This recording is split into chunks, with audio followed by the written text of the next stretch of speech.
Hello, everyone, and welcome to the Diamond Report Live. This is your host, Doug Diamond. Hope you guys are doing well out there. Long time no see. It is February 1st, 2026, 9:01 p.m. And yes, we are back. We are back again. The Diamond Report Live. And I like to say it is breaking news that proves that we are living in the end times. So if you haven't heard me say that before, get used to it. No, I'm just teasing. Anyway, I hope you guys are doing all right and are safe and warm out there and have power. We do again, finally. We were out of power for about 5.5 days there due to the unnatural, artificially, chemically ice-nucleated, geoengineered ice storm that we had earlier in the week, and put basically an inch of ice over literally everything. And I had to use a jackhammer just to get into my car. It was pretty wild. So I woke up to the sound of my neighbor's trees breaking in half and branches crumbling and hitting the ground about 6 a.m. on Sunday, a week ago today. And then also I was seeing what looked like lightning strikes, but it wasn't. It was transformers bursting. So that was a lot of fun, and then our power went out. Luckily, we have a generator, so we were able to have instant power, unlike all of our neighbors. So they were all in the dark and in the cold, and we had plenty of energy in our place. And from there, we lost our internet, but otherwise, we were in pretty good shape. We had, I would say, kind of effectively like a dial-up connection, but that is way better than most people had.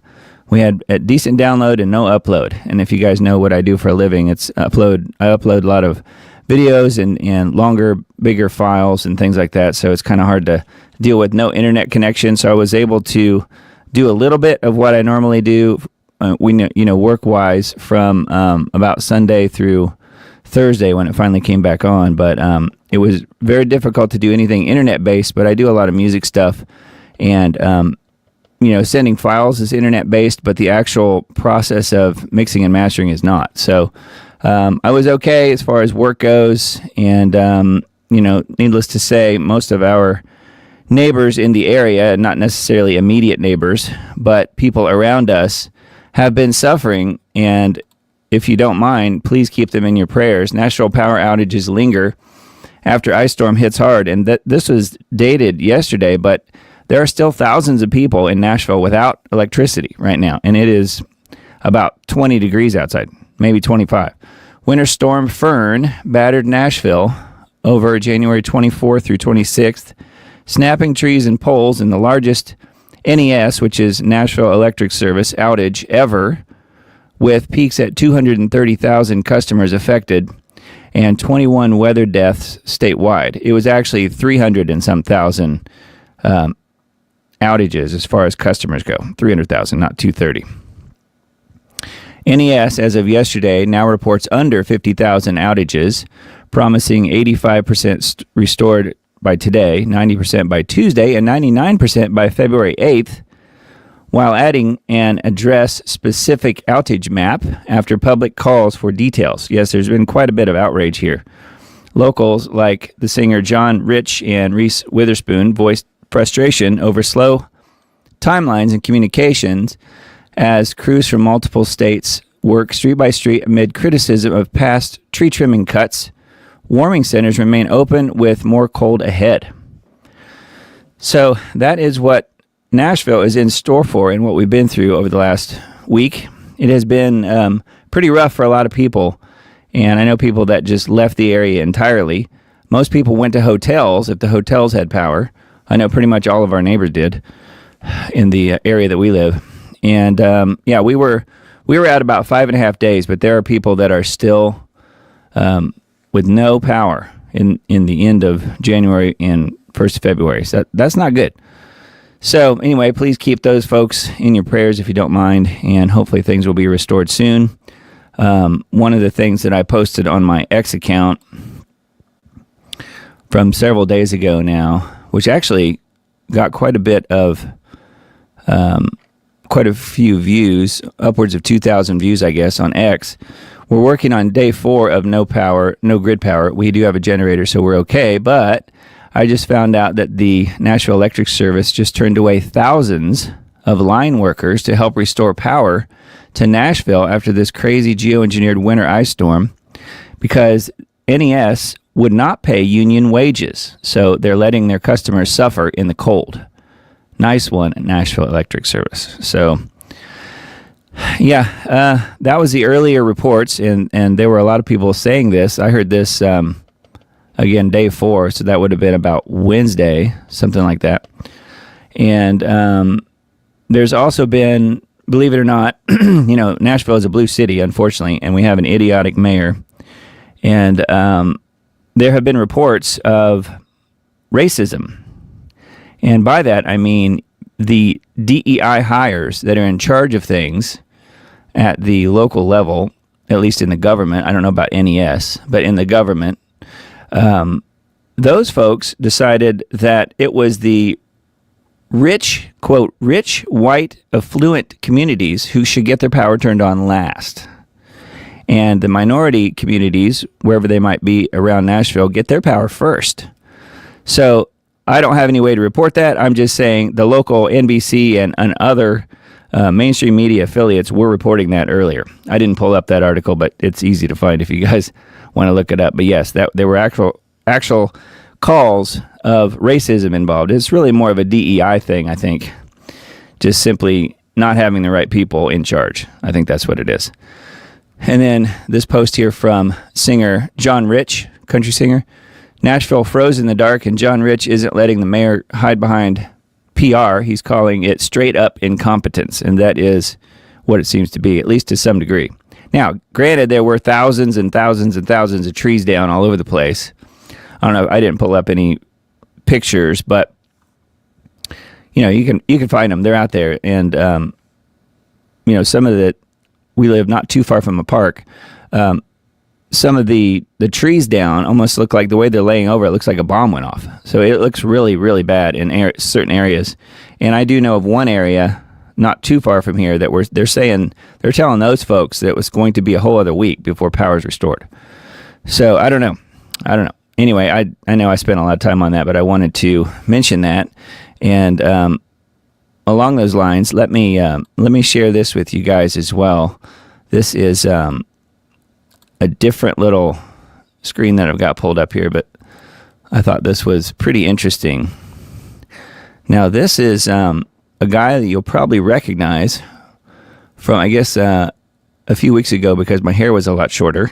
Now, this was a broadcast from right there, 12/21/25. So just a few days before Christmas, right? And then let me turn off my camera right now. There we go. And what I'll do is, I know you guys can still hear me, but it won't be too confusing seeing me on here twice. But let me play this clip. This is from, again, December 21st, 2025. This is even more pronounced than it was last week. 6 to 10 day temperature outlook on the scheduled weather coming up. And Dane sent this to me the other day just to kind of prove his point that he had never, ever seen anything this radical in the U.S. before. How warm everything is. And again, they're not doing a toxic cool down at the moment. Note that Alaska is cooler. So perhaps the fleets of geoengineering planes are mostly up north at the North Pole in Alaska because it is cool up in Alaska, believe it or not. It's not super warm there, which it has been and normally is. It's warm down here where we are. So way above normal over a big chunk of the U.S. coming up December 27th through 31st. So something to keep in mind. And if you don't believe me, let's look at this one, Climate Reanalyzer. Days 1 through 3, currently, Sunday, December 21st, we're 10 degrees above normal where I am. But look at some of these other temperatures. 20 degrees above, 23 degrees above, 26 degrees above normal. And that is as of right now. And then it gets even more pronounced, though, just by about Christmas Eve. We are going to be almost 30 degrees above normal. 29 degrees where I am, and more than 30 degrees in a lot of places. That is not normal. This is what happens when they're not doing the chemical flash freezes and cool downs, because either it's gotten too far out of their control or they're elsewhere doing cool downs in other places, which is what I tend to think it probably is. And then days 7 through 10, which would be starting about the 27th, we're still going to be 17 degrees above normal. Still pretty big numbers. So it's going to be a warm one through the end of the year, looks like. And again, so stick with me on this. I've got a reason for showing this. So hang tight. It's coming up. And that's because they're, for whatever reason, choosing not to do the chemical cool downs over the course of the next few days. I don't know why. Perhaps it's resources. Perhaps they can't control everything the way they have been controlling it. Although I would imagine that at some point in January, it'll all come back again and we'll have probably colder than ever temperatures. We'll see what happens. I've not seen any weather predictions or scheduling for January yet, but I'm just guessing at some point there'll be a week or so, maybe 2 weeks in January, where it will be possibly the most brutal cold humanity has ever faced, or at least that's, maybe the way it will be billed. I don't know. But that will be whenever the fleets of, toxic cool down jets are back in the mix. Because right now, for whatever reason, they're not opting to do that. Yeah, how about that? I called it. That was over a month ago. I said they're going to have, I didn't call it the storm of the century, but that's what they were calling it around here. And if you don't believe me, I think I've got that pulled up here somewhere. Right here.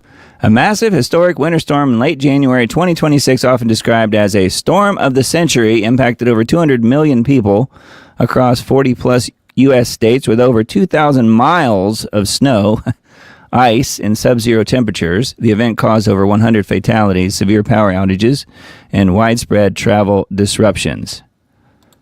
So, all that to say, I know what I'm talking about. That was December 21st, and it was record warm. People will forget. It was record warm. It was borderline hot. It was 70-some degrees the days before and leading up to, I think, maybe right around Christmas, maybe even through Christmas. 70 degrees here, and now it is, 20. And we had this huge winter ice storm. Fern, I think it was what it was called. At first I thought they were saying Vern, but I think it's Fern, F-E-R-N. Anyways, I just wanted to share that with you guys. I know that's kind of a lot there, but there's a lot going on, and weather-wise, man, it is off the rails big time. So I saw this and thought this was worth reporting as well, because Mr. Dane, whom I work with, always talks about chemical ice nucleation, and I know that is a proven fact because of the patents that are available, and the ingredients listed in those patents are found in the snow samples, in the air samples. So it's a proven system as far as chemical ice nucleation.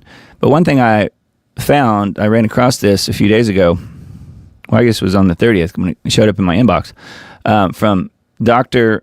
Mahalcia, who you guys I'm sure know of, are geoengineering magnetite nanoparticles causing ice storms, also used for cognitive, biological, and technological warfare against U.S. civilians. So I wanted to bring this up only because this is talking about ice storms and magnetite nanoparticles causing ice storms. So this is one I had never heard of before, but I remember thinking when all this was happening, we had an inch of ice on everything, and like I said, I had to use a jackhammer just to get into my car. Earlier in the week, it was really strange. What I did was, to even open up the car door, I had to take a screwdriver, right, and flip the handle part around and put the handle up against my car, and take a hammer, literally a hammer, and start tapping on the sharp end, or the flat end of the screwdriver. It wasn't a Phillips, it was a flat end, a flathead screwdriver, and breaking the ice. That's the only way you could get in. The doors were literally frozen closed. So anyway, it's a proven technology. This chemical ice nucleation thing that Dane talks about is real. There's really no question. What I had not heard of, though, was what Dr. Mahalsi is talking about here, magnetite nanoparticles causing ice storms. So this is something that I had not heard of, and I'm going to investigate further and bring this to Mr. Dane's attention. He may already know about this. I've never heard him talk about that. But it is really interesting that could be part of what's going on. At least, maybe that's how they were able to pull this one off, this storm of the century, Vern or whatever its name was. They have to give it dramatic names so that people are even more, crazed about the storms. Not that it's bad enough when it shuts your power and everything else off. But anyway, I just wanted to mention this. We'll link to this in the Substack post. But if you guys are on Substack, you can find Dr. Mahalsi on there. And this is an article from 2 days ago now. Geoengineering magnetite nanoparticles. I thought that was pretty interesting. All right, now we usually start with Hal Turner Radio Show. I'll just mention a couple things here. We have updated earlier tonight Intel, BlackRock, Larry the Fink. BlackRock source tells Hal, after this week, nothing will be the same. So it's content for subscribers only. So that one is something you can log in and check out yourself if you guys are interested in that. And then just some of the headlines on his site that, you can log in and have a look at. And if not, then simply listen to the radio show when he broadcasts Monday through Friday. He talks about all these things, even the covert intel he will eventually talk about. So just some of the current headlines here. USS Abraham Lincoln strike group on the move. This was as of yesterday. Bahrain conducts unscheduled test of nationwide emergency alert system. Explosion destroys key Iranian sea surveillance site. Pretty wild. Talk about Russian spy satellite being destroyed in space. And electronic warfare jamming has begun west side of the Persian Gulf. That's as of a couple days ago. So anyway, there's some interesting things here in this political cartoon. I thought, unfortunately, as accurate as it is, it's sick just as much, but it makes a lot of sense. This is Gaza Beach 2030. Peter DeWitt wins the annual award for the best political cartoon in the Netherlands. I would imagine this guy that drew this cartoon, he may be hanging up by his toenails about now. I don't know. I'm not sure how censor crazy the Netherlands are, but I do know how censor crazy most of the rest of the UK is, especially Germany and England. What they used to call England, they just now call the UK.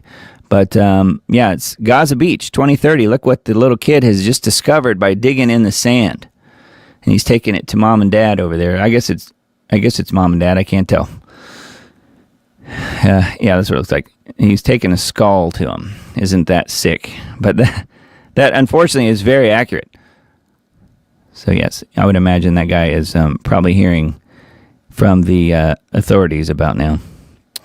All right, now while we were out last week, the Davos meeting in Switzerland did occur, and I don't have a whole lot here, but I will point you to where there's a ton of information and really good.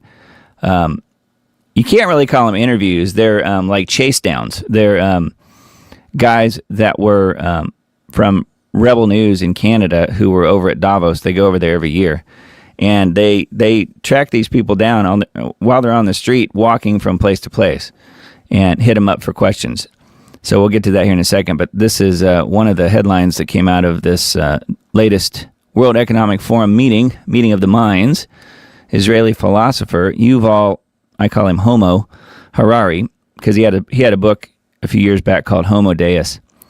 Yuval Noah Harari says if religion is built from words, then AI will take over religion.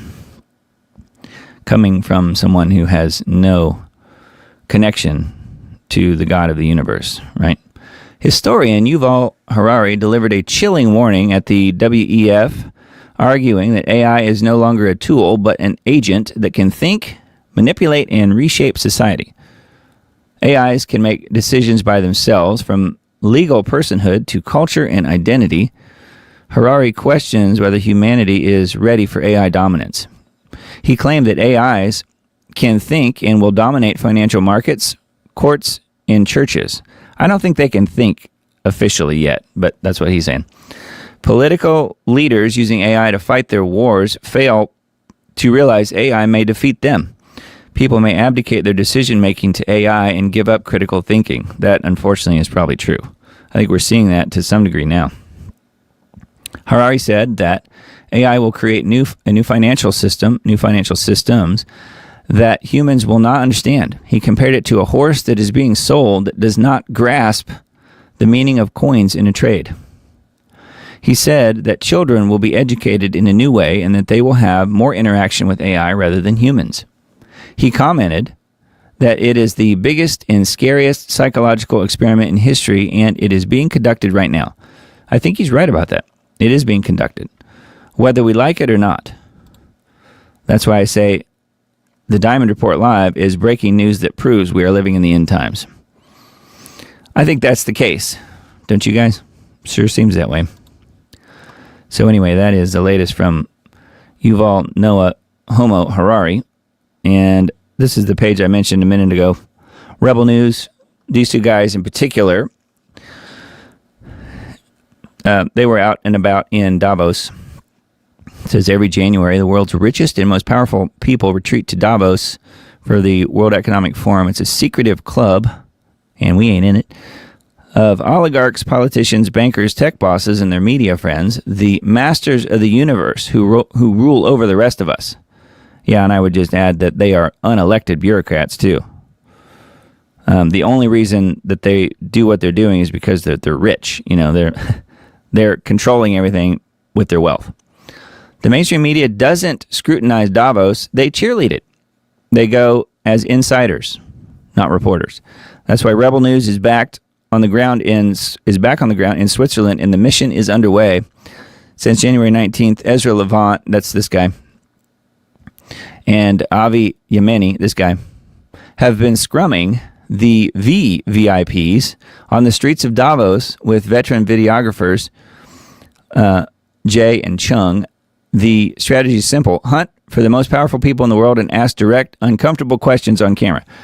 Cameras are rolling. Reports are already pouring in. Here are some of the highlights from the first day of our journalistic mission, and there's some good ones. Did you guys know that Tampon Trudeau is dating Katy Perry, the singer? There they are, there together. Ezra confronts Trudeau, and Trudeau actually does talk to him. And this is Chrystia Freeland, and she actually does talk to him as well. Oftentimes, these people think that they are above being scrutinized and above being questioned, like Larry Fink, or as I call him, Larry the Fink. But yes, he was confronted as well, and just basically gave him the old talk to the hand kind of thing. He didn't answer any questions or anything because he's just above scrutiny.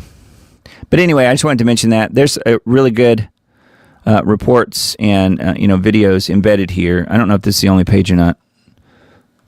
I'm not sure. But it's rebelnews.com is where this is. So this is the 2026 World Economic Forum update. I just wanted to mention that briefly tonight, only because we missed last week, and we would have talked about that more last week when it actually happened. But it's still important because it sets the tone for the whole year, really. And you guys, I'm sure, have been following what's going on with ICE and the happenings in Minnesota in particular, amongst other places. But this was, I guess, one of many videos that have come out for people who they think they're protesting the ICE agents and Trump.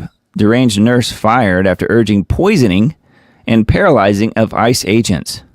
A nurse. So I guess you can forget the old oath of doing no harm. I know that's doctors, but you would think a nurse would want to do no harm as well. But I guess it doesn't count if it's an ICE agent. If it's somebody that Trump has put out on the streets, then it doesn't count. Says Melinda, a nurse at Virginia Commonwealth University Health posted a series of videos encouraging medical providers to inject ICE agents with, how do you say this? Succinylcholine, a temporary paralysis drug, and to spray poison on them. She also encouraged women to go on dates with federal agents and drug their food. Leftists who post messages encouraging violence and harm against others, especially federal agents, have failed to comprehend that they incriminate themselves. Yes, and if this was happening on the other side of the aisle, as it were, and during the Biden administration or Obama, you can bet those people would be instantly arrested and jailed. Do you think that this nurse or anyone like her will be even questioned? I mean, there might be some people that talk about what she's doing. I don't think she's going to face any scrutiny as far as a legal standpoint goes. Now, it does appear that this particular lady lost her job. So that's about all that could really happen. Kind of like all the people who were cheering when Charlie was murdered back in September. There were a lot of people that lost their jobs. Of course, we don't know how many of those people were hired back. You never hear those numbers. Lay them off for a little while and then bring them back once the heat dies down a little bit. I think that probably does happen, although there's absolutely no way to know that. Anyway, that's a need-to-know.news article. I've got a handful of articles here from the Liberty Beacon as well. Much, much more on Friday's 3 million, with an M, 3 million page Epstein release. That was a big drop. I don't know if you guys knew about this, but this happened just in the last few days. Department of Justice on Friday, they always do these things on Friday, announced the final release of 3 million pages, 180,000 images, and 2,000 videos connected to the Epstein case, according to Deputy AG Todd Blanche, who I know has been very problematic, but apparently he's involved in the release of some of this stuff, so I guess that's maybe a good thing. The department, which missed the deadline for a full release of Epstein's files of December 19th by a mile, said it was working on redactions to protect the names of the victims and witnesses. However, previous releases have contained unnecessary redactions when revealed elsewhere. Yeah, and 3 million pages probably took them quite a few days to go through. Let's see here. It says that this video has some useful commentary, which includes some tweets, which are also below. We're letting the series of tweets do the work for us here. So much of a highly consequential nature is being referred to without, of course, much public evidence presented as yet. A reminder that Executive Order 13818 against global corruption and crimes against humanity has been enforced continuously since late 2017. It's all been taken care of. We just don't know this yet. Mark Atwood, who I think is the commentary here in this video, his selection of featured image with Trump is a careful choice that contradicts some of the nonsense being said about Trump in relation to Epstein. Yeah, so anyways, one of the things that has come out here, I don't have it pulled up here, but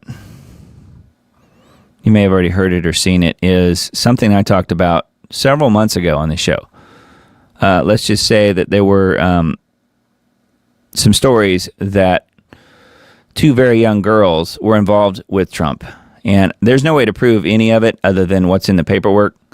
Like teenagers, 13, 14, and I don't really want to go into depth as far as what happened and what supposedly they did. But let's just say that is in this story. And if you were watching the Diamond Report several months ago, you may have already heard about it. So that is actually in this Epstein drop, 3 million pages that were released on Friday. So I wasn't really that surprised to see that, but I was a little bit surprised that it's already come out. So anyway, there's quite a few tweets here embedded, which, again, more and more and more of this stuff is going to keep coming out over time as people pour through it. Some recent news about Gates has come out and STDs, let's just put it that way. And, anyways, very sick people. And it says, Lutnick 2 Question mark. New Epstein files a trip to Pedo Island after he said he cut ties. So Howard Lutnick, who is on Trump's team, is apparently also involved. At least his name is in here. I'm not really sure to what degree. It says, as far as massive distractions go, the latest Epstein files release seems to be all anyone is talking about. Not only do they mix random and salacious claims called into the FBI tip line, which could have been lodged by anyone for any reason, you should assign low values to those. There are tons of new high-value details, largely exposing people for lying about their relationship with Epstein. Other claims have been debunked, such as Musk's Epstein Island vacation email, which is found nowhere in the actual release. So that's the thing. Don't necessarily believe everything you hear on this.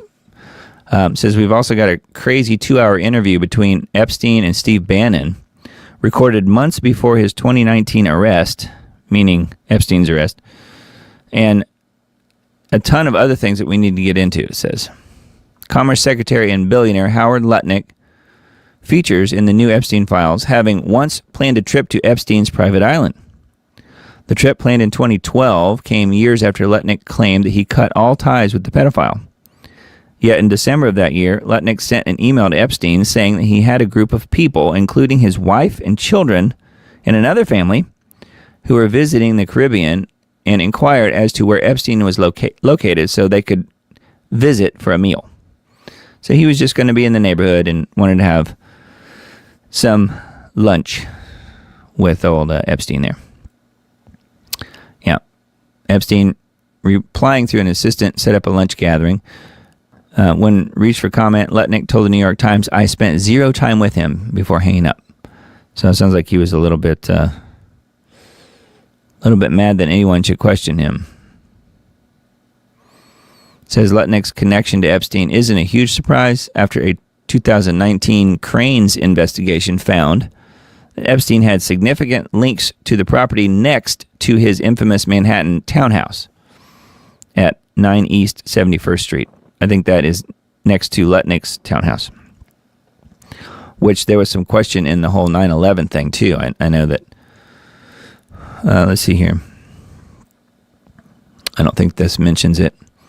Lutnick, now the CEO of financial services firm Cantor Fitzgerald. Yeah, so when he was working for Cantor Fitzgerald during 9/11, he just happened to take the day off, I think to spend it with his kid or something, and didn't go into the office that day. So what did he know? Good old Howie. Howard Lutnick.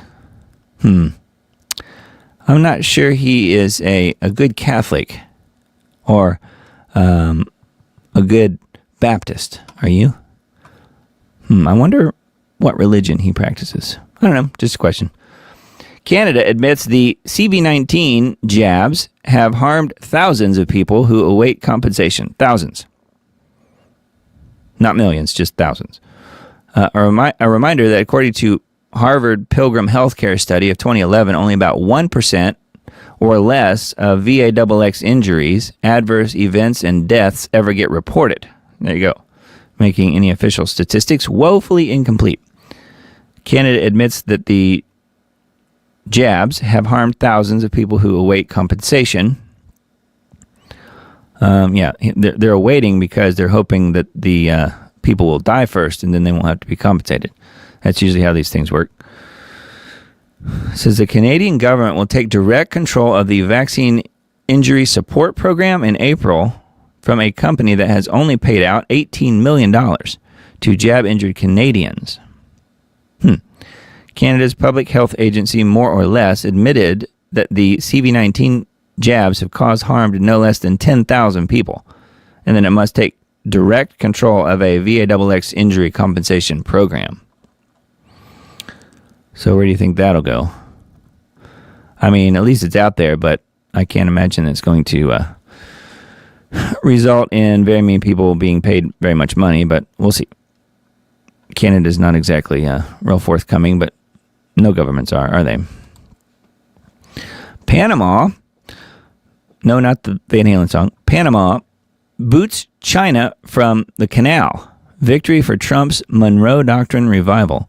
So I thought this was kind of interesting just because I hadn't heard anything for a long time about what was going on with the old Panama Canal. So here's an update. Panama's Supreme Court decision to force out a Chinese port operator caps the Trump administration's year-long effort to oust China from the strategic waterway. It gives a boost to Trump's effort to revive the Monroe Doctrine in the Western Hemisphere aimed at reducing Chinese influence in Latin America. The ruling comes 1 year after Trump zeroed in on Chinese influence in the country and the vital strategic waterway built by the U.S. more than a century ago. China is operating the Panama Canal, and we didn't give it to China, Trump said in his inauguration address. We gave it to Panama, and we're taking it back. Yes, I remember that. The ruling from Panama's High Court caps a year-long legal battle between the Chinese and the Panamanian governments after Chinese regulators blocked the Hong Kong-based C.K. Hutchinson Company from selling its stakes in the port of Balboa on the Pacific coast and Cristobal on the Caribbean side to an American consortium under U.S. pressure. Says first Maduro, now the Panama Canal. So anyway, look for Trump to be claiming victory here. Maybe he already has. I don't know. I have not heard that. But pretty interesting. And yes, obviously the U.S. needs Panama Canal back and not the Chinese. They should not be running things. All right. Technocracy.news. The fatal limits of the technocrat class. Now, this is one of those articles on technocracy.news that if you go to it and you want to hear more than just what I'm going to read here, you can click the listen to this article now button and it will play you, I think, the full article because it's saying 7 minutes. I'm pretty sure it won't take me 7 minutes to read these like less than 100 words. The technocrats' answer, here you can time me now, start now. The technocrats' answer for any problem is technology, i.e., there's an app for that. When their technocratic solution fails, they will say they didn't have enough data in the first place. So the answer is obviously more technology and collecting more data.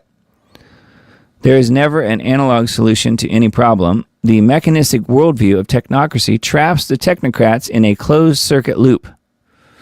So that's all that's on this article at the moment because these articles, after they post them, after a few days, they go behind a paywall. And I'm not a subscriber, but I do know that they have some really good articles on the site. However, for whatever reason, it looks to me like the full article is available by clicking the listen button here. If you don't want to hear the whole thing, it appears that is the full article. Although you can't read the words, you'll be able to hear it at least if you want to. As people are culling through all of these millions and millions of pages and thousands of images and so forth, people are finding some really interesting things. This is one of them, and I don't know what to make of it other than there's a weird connection here. New York City's new mayor, Zohran Mamdani's mother, was named in the latest Epstein files.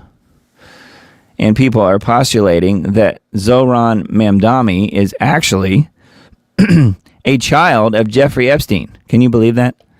I don't think I believe that, but there are people out there that are actually postulating that already. And who knows? Maybe it's true, but I kind of doubt it. Says the mother of New York Mayor Zohran Mamdani, filmmaker Mira Nair attended a party hosted by Ghislaine Maxwell, according to the just-released trove of documents linked to so-called deceased serial abuser Epstein. So, I don't know. But there's some weird connections. And old Mamdani is already involved, apparently. All right, and then I thought this one was kind of funny.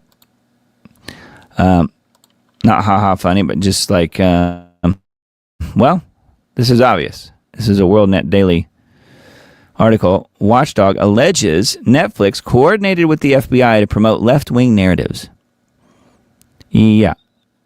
In other news, the Sun also came up today, just like it did the day before. I'm sure that's a big story somewhere. But yes, Netflix coordinating with the FBI to promote left-wing narratives. But I guess it is new news to some people. Company appears to have an outsized role in socially engineering millions of Americans into a predisposition to accept preferred left-wing ideological dogma. A new report alleges that the streaming giant Netflix has worked closely with federal law enforcement and intelligence agencies in ways that amount to government-assisted propaganda. Yes. A report released Tuesday by the Oversight Project, a government watchdog group, contends that the FBI, the CIA, and the Defense Department, now the War Department, exercise influence over film and television productions, particularly those distributed by Netflix. Based on all publicly available evidence and analysis, Netflix appears to have an outsized role in socially engineering millions of Americans into a predisposition to accept preferred left-wing ideological dogma, the Oversight Project reports states. Yeah. So, yes. Total surprise. I know you probably would never suspect that Netflix might do something like that. Yep. All right. And then let's see here. Yeah. Blaze Media. Democrats panic at the sight of Tulsi Gabbard at FBI raid of Fulton County election office. So, yes, this is an interesting new wrinkle to the 2020 election scandal that has just come out in the last few days. Gabbard vexed establishmentarians last year by blowing the lid off the Russian collusion hoax. Now she's looking at the 2020 election. The FBI raided the Fulton County, Georgia elections office on Wednesday as part of an apparent investigation into possible violations of federal laws related to the preservation of election records and intimidation or defrauding of voters. Georgia Senators Warnock and Ossoff were among the Democrats who rushed to condemn the raid, which took place just days after Trump stated that the 2020 U.S. presidential election was a rigged election and people will soon be prosecuted for what they did.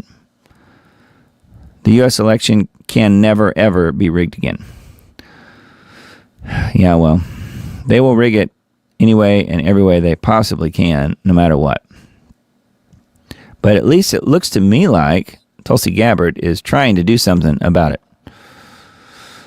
Unlike Pam Bondi and Kash Patel and some of these other people not doing their jobs. She seems like she is trying to get something done. So who knows? But I just wanted to point that out. If you guys weren't aware of that, that did happen earlier in the week. And important thing to keep an eye on. That's something that Trump has been talking about for a long time.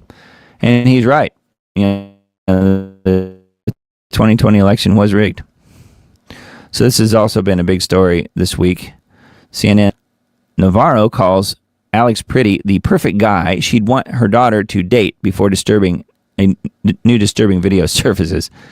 Yeah, so this Alex Pretty person who was killed by, this says Border Patrol agents. I don't know if it's Border Patrol or ICE, or I'm not sure if that's the same thing or what, but yeah, she did say this, Anna Navarro, last night on CNN. This is like the perfect guy. Alex Pretty is the guy you would want to date your daughter, the guy that you would want your son to grow up to be like. Or maybe not. Maybe not. Yeah, and then there's a violent video here of him yelling, "Assault me, MFer," Alex Pretty on January 13th, trying to get injured by federal officers. Let me play this, although I'm going to mute it because of the language. This is a family show, you know. However, you can kind of get the idea of how violent this guy actually is. So he's yelling at him and spitting at him and stuff here in a second. There's the officers here. This is clearly him. I think 11 days before he was shot. This is January 13th. So here he is, and he's going to kick the back of the vehicle, and he actually, you don't see it in this angle, but he knocks the taillight out of the back of the vehicle. And then they come and grab him and wrestle him to the ground, essentially. So yes, the girl from CNN here thinks he's the perfect guy, which makes sense. And I came across this and thought, well, this is exactly what the mainstream media does. MSNBC thought Alex Pretty was too ugly to be martyred, so they face-tuned him.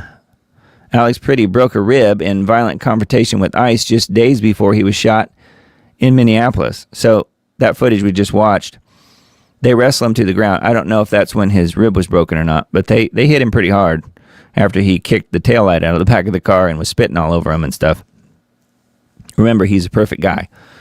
Well, clearly, the picture on the left, which is what he really looks like, MSNBC thought he was too ugly to be martyred, so they face-tuned him. So the AI edit is right next to that. This is the one that they put out, calling him Alex Pretty when this is actually the guy. So isn't that nice? Yeah. And that's not Photoshop work. That is throwing it into AI and having it tweak it and spit out a new image. So how about that for honest journalism? Yeah. And then, I don't know if you guys noticed, but I did right away, that this guy's name was Pretty. And the lady who was killed, the woman who was killed by the officer shooting through her windshield, her name was Good. So yes, now we have Pretty Good. What does that mean? Pretty Good. Alex Pretty psyop. Was it AI or was it staged? New evidence shows Minnesota man acting violent with ICE agents weeks before the fatal shooting. I've seen this video. It does not look like AI video at all. I would say it's 100% real, personally. But what do I know? So here's the footage here. Here, let me mute this. Oh, actually, that's just a still image. This is a moment the news movement. Here we go. So yeah, this is where he kicks the tail light out. See him spitting on the truck. That is not AI. That's real. Boom. He kicks it again. Boom. And blasts it. And there was a piece of tape on it already, so it had already been knocked out, it looked like. Now here they grab him and wrestle him to the ground. I don't know if this is where his rib gets broken or what. No way to know. But yes, he's the perfect guy you'd want your daughter to marry. Perfect example of a fine, upstanding citizen. Spitting on police officers and their vehicles and kicking out taillights and so forth. But yes, he did not deserve to be shot. I'm not saying that he did. I'm just saying that perhaps he wasn't the perfect person that we were all told he was. Just a thought. Anyways, pretty wild. But yeah, that information's out there. That one's on the Wine Press Substack, actually, is where that was. Outrage. Biden appointed judge blocks the death penalty for Luigi. United Healthcare CEO assassin Luigi Mangione. Federal judge appointed by Biden formally blocked prosecutors from seeking the death penalty against Luigi Mangione, the man accused of the cold-blooded execution of United Healthcare CEO Brian Thompson. U.S. District Judge Margaret Garnett, who was nominated by Biden in 2023, dismissed the federal murder charge that would have allowed for capital punishment. How about that? Just like that. Mangione, 27, is accused of traveling across state lines, stalking a complete stranger, and executing the victim. So yeah, this judge just said, nope, he's not going to be murdered, and he's not going to even be charged with it. Just like that. So those Soros judges can do wonders when they're on your side, right? Sure seems that way to me. Anyway, that's a Gateway Pundit article. And then this one I thought was weird. Gavin Newsom gets dragged for pledging to send winter storm resources to Tennessee while fire victims in California remain homeless. Governor Gavin Newsom recently bragged on Twitter/X that he is sending aid to the state of Tennessee following the harsh winter storm. Gee, thanks, Gavin. Meanwhile, thousands of victims of the California wildfires that happened over a year ago remain homeless. This is Newsom, as I say, playing pretend. In his mind, he's already the president of the United States, and he wants everyone to get used to that idea. I'm looking to see what he says he's going to do. Whatever it is, it's a total lie, and he's only doing it to put it out there in social media and get the stories written about it, knowing that no one will actually follow up and see what he did, if anything. And then Robbie Starbuck is a guy that I follow on X. I'm not sure if you guys have heard of him, but he's He does good work. He is actually here in Nashville as well. I just spoke with Governor Bill Lee and his team about this. They have had zero communication with Gavin Newsom, and this appears to be nothing more than a cheap political posturing for 2028 on the backs of the storm victims. Well, what did I just say? I just said that. Yep, not that surprising. So Newsom does it again. That is a Gateway Pundit article. Amy Klobuchar, running for governor of Minnesota, will appoint Tim Walz to her vacant Senate seat. How about that? Her vacant Senate seat. If she wins, Democrat Senator Amy Klobuchar is running for governor in Minnesota to succeed Tim Walz. It's not a rumor. This has been widely reported. Yes, and she's running against Mike Lindell, the My Pillow guy. I'm not sure who else is running for governor, but I do know he's running as well.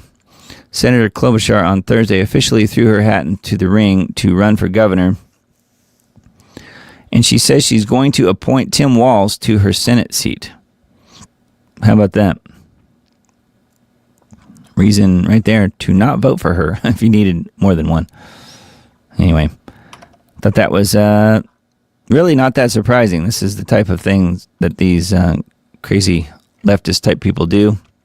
And I thought this one was weird. That's why I pulled it up. I wanted to see what it was about. Return to the moon. Artemis 2 historic crew lunar mission delayed 48 hours due to extreme cold. Set to take off on February 8th. Yeah, maybe that's extreme cold in Florida. I'm not sure if that's where it's... Yeah, Kennedy Space Center in Florida. That's why it is really cold down there. Again, chemical ice nucleation. Geoengineering going on. But it says the return of U.S. astronauts to the moon orbit is easily the most overlooked contemporary event. Ever since 1972, no human being has been to the moon surface or its orbit, but now the Trump administration is gearing up for a historic return. You think that's true? I certainly do not. How are they going to get through the radiation belt, the Van Allen radiation belt? The Artemis 2 will take American astronauts back to the moon, and a first mission to orbit our satellite will take off in less than 10 days. The mission was today bumped 2 days ahead because of the inclement weather in Florida. NASA delayed the fueling test for the Artemis moon rocket to Monday, and that pushed the historic launch back to no later than February 8th. So I'm sorry, you guys. I don't think this is actually going to happen. So is this going to be more NASA nonsense? Because NASA has already said many times that they don't have the technology to get back to the moon. So what are they doing? It looks just like it's a movie. Maybe it's going to be a movie. Again, it was a movie the first time around. Total nonsense. And what will happen? Will they let them get into low Earth orbit and then show us the movie that they've already produced? Is that what's going to happen? I tend to think that's probably more or less what's going to happen. But we'll see. I didn't even realize they were doing that. That's pretty wild. Clinton contempt vote set for next week. Will justice be served? Bill and Hillary's fate for ignoring congressional subpoenas is now in the hands of the House of Representatives. House Republican leaders plan to vote this coming Wednesday on contempt of Congress resolutions against the former first couple who refused to answer subpoenas by the House Oversight Committee regarding their dealings with Epstein. Yeah. The Rules Committee will meet at 4 p.m. Monday to consider the resolutions for the floor. Several Democrats in the Oversight Committee joined with Republicans to support advancing the resolutions to the House floor, particularly regarding the former president, who used Epstein's infamous Lolita Express private jet for a philanthropic tour of Asia and Africa after his presidency. Yeah, I think he was on the plane like 20-some times, according to logs. 9 Democrats joined all the Republicans on the committee in advancing the resolution to a 34-9 vote. So maybe something will come out of this. I mean, I don't know. I'm not going to hold my breath for sure, but you got Democrats defending the Clintons here, of course. That's what they do. So it looks like that's coming up this week, so we'll have to report back next week and see what comes of that. My guess is something will happen and the Clintons will do no time. Because why would they? They're above the law, as we all know. U.S. government shuts down for a second time in 4 months. This is dated yesterday. Multiple federal agencies remain without funding as Democratic lawmakers are demanding major reforms to immigration enforcement. U.S. federal government has entered a partial shutdown, the second such instance since last October, amid a bitter deadlock between Dems and Republicans over immigration. Yeah, of course. Starting early Saturday, Department of War, Education, Health and Human Services, Homeland Security, Housing and Urban Development, Labor, State, Transportation, and Treasury have been left without federal funding. But not the IRS. That's too bad. $1.2 trillion funding package hit a snag in the wake of deadly incidents in which ICE agents fatally shot pretty good during a crackdown on illegals. Pretty good. Not saying it really is good, but I mean, it's pretty good. I don't understand how it can be pretty and good. Just a coincidence, I guess. Anyways, yeah, so the government's shut down, and my guess is no one will even notice. It would be nice to leave it shut down, in my opinion. Zelensky hints at staying in power.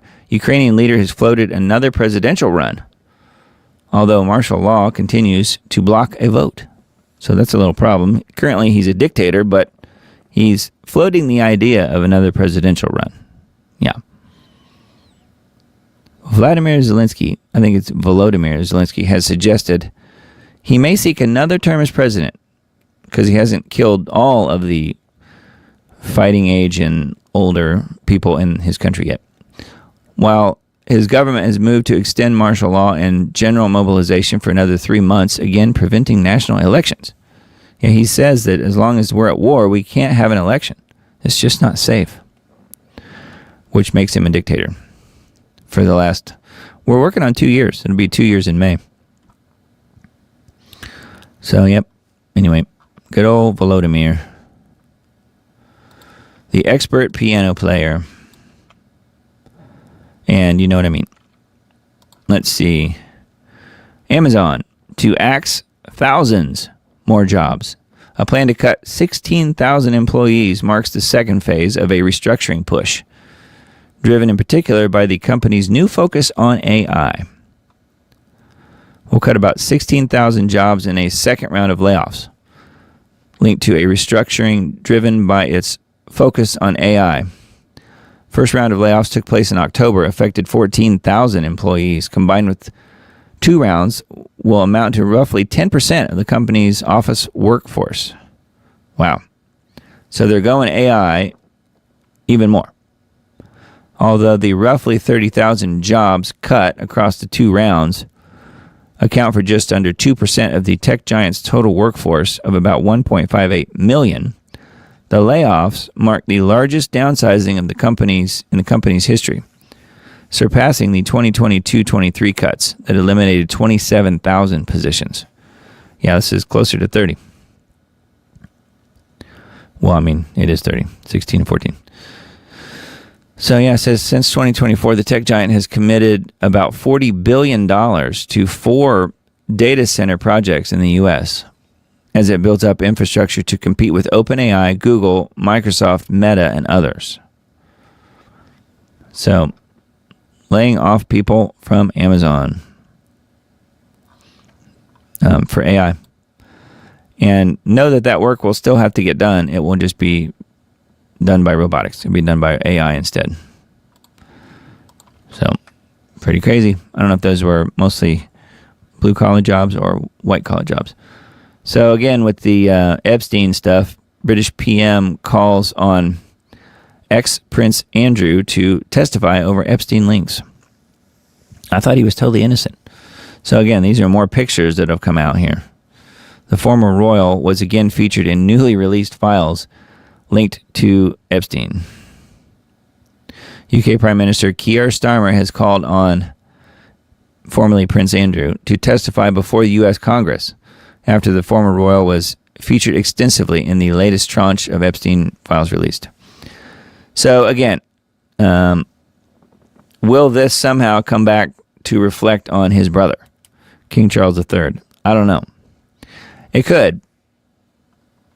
Given the fact that Keir Starmer, the Prime Minister of the UK, is the right-hand man of King Charles, that Charles most likely told Starmer to tell old Andrew that he needs to go right this wrong before it reflects badly on him, meaning on Charles.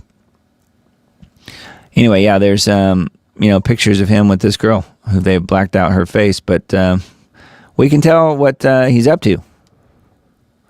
He's not exactly giving her CPR. I'm pretty sure. Anyway, yeah. So I don't know. I'm not sure if this is going to reflect poorly, even more so on the old king or not. But that's the only reason I brought this up. Not that I care about Andrew that much. I don't. It's just a matter of how will people treat Charles about this, because you guys know what I am expecting to happen to Charles soon, and I don't know if it'll be related to his brother or not. So we'll have to keep an eye on that one. Headline USA exclusive.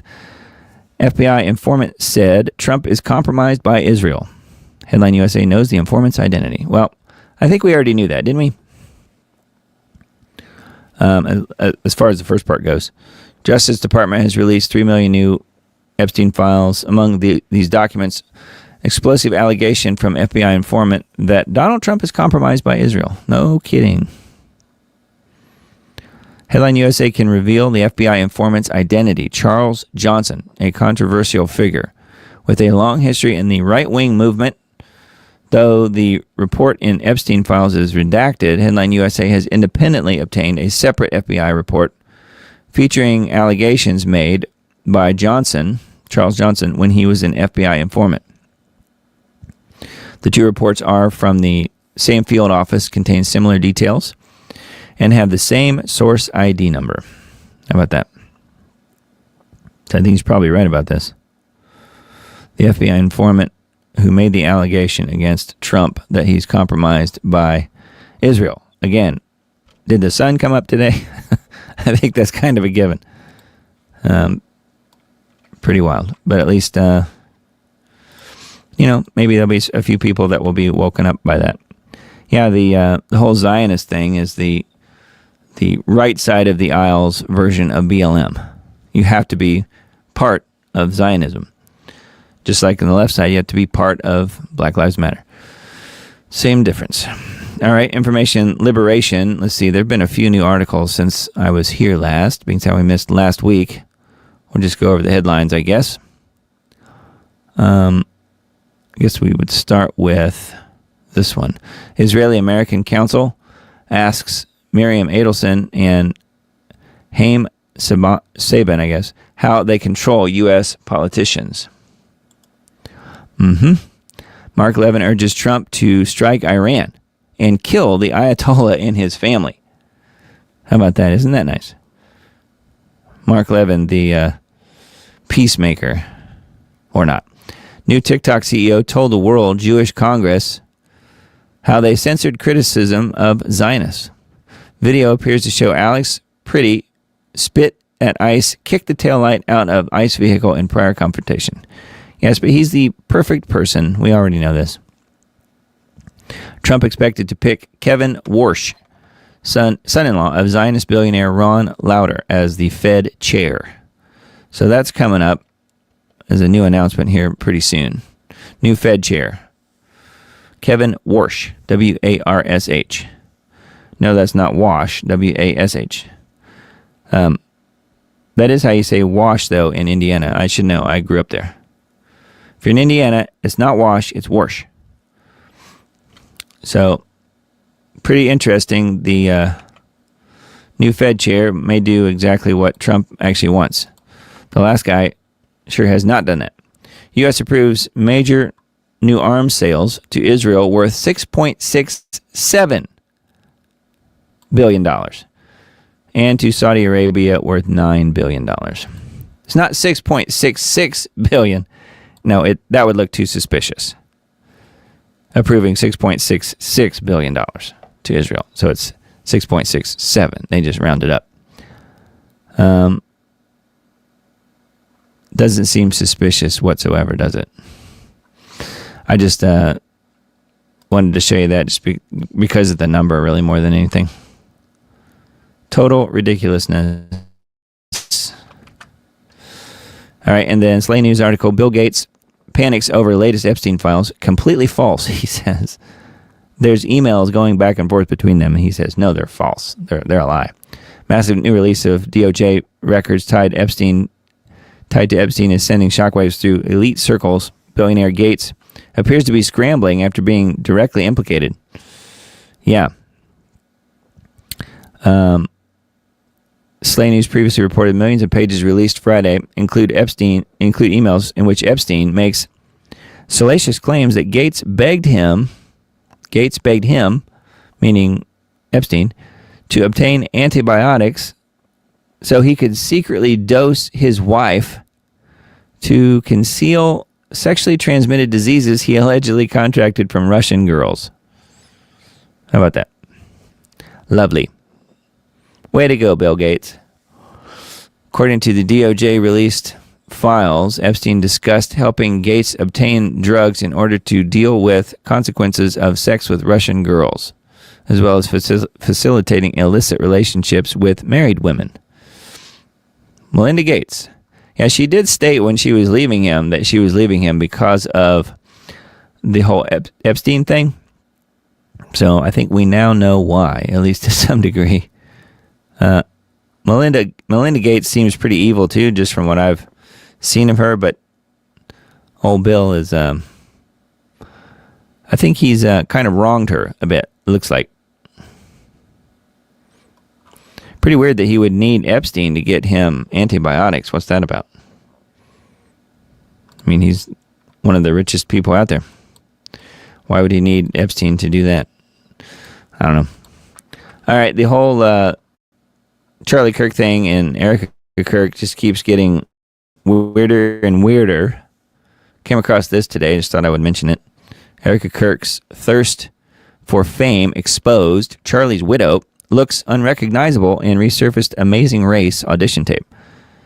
Yeah, she doesn't look unrecognizable. That is her. At age 25, from 2014, with her then boyfriend, baseball player. And they're loving it up here on this audition tape. So this was an audition tape that has surfaced when she was trying to get on this TV show, The Amazing Race.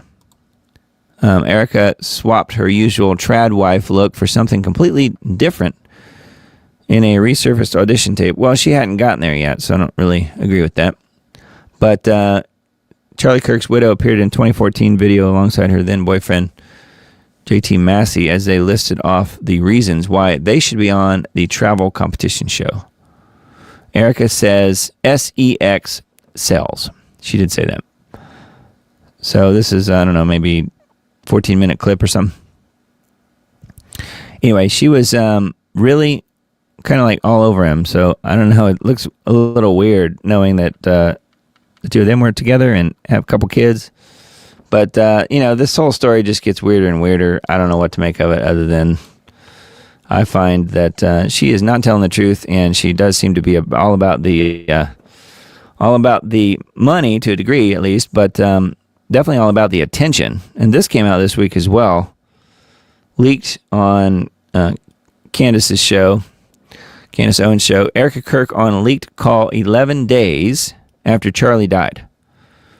But she's talking about merch sales and the donations that they've taken in. Yep, I've heard it. It's pretty telling. I mean, while it is something that you could definitely imagine a CEO talking to his group of employees about, his or her, the fact that it is her talking and that Charlie had just died 11 days before this is really quite odd. and very disturbing. I'm not sure who would actually be able to do that, but she was kind of giggling it up here and there. 11 days after Charlie was murdered. So, but I'll link to that. It is a separate Rumble recording there. I'll link to that in the Substack post that I put out. So make sure you're on that list. Solari report.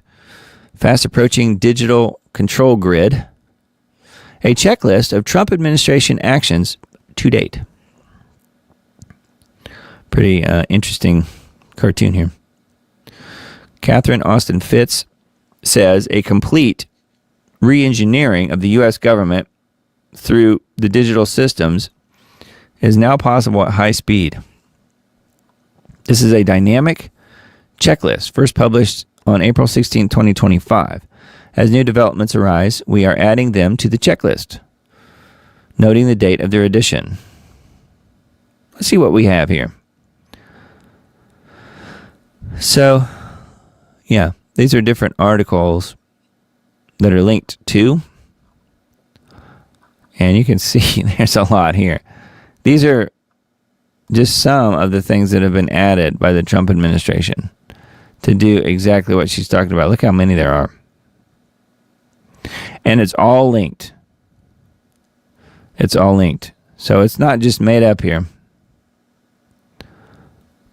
Goes down to what? Most recent things were from October last year.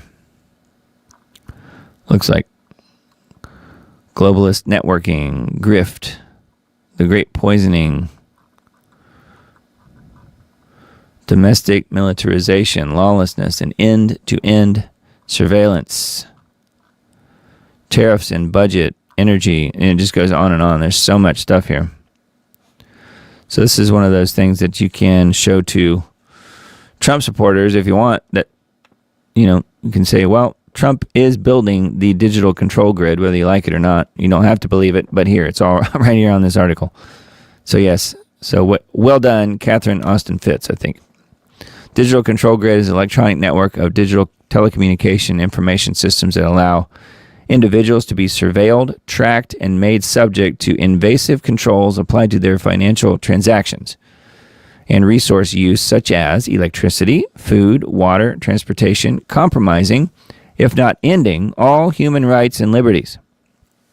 Control grids operate with significant data collection in AI to apply social credit systems that can be dictated on a highly centralized basis.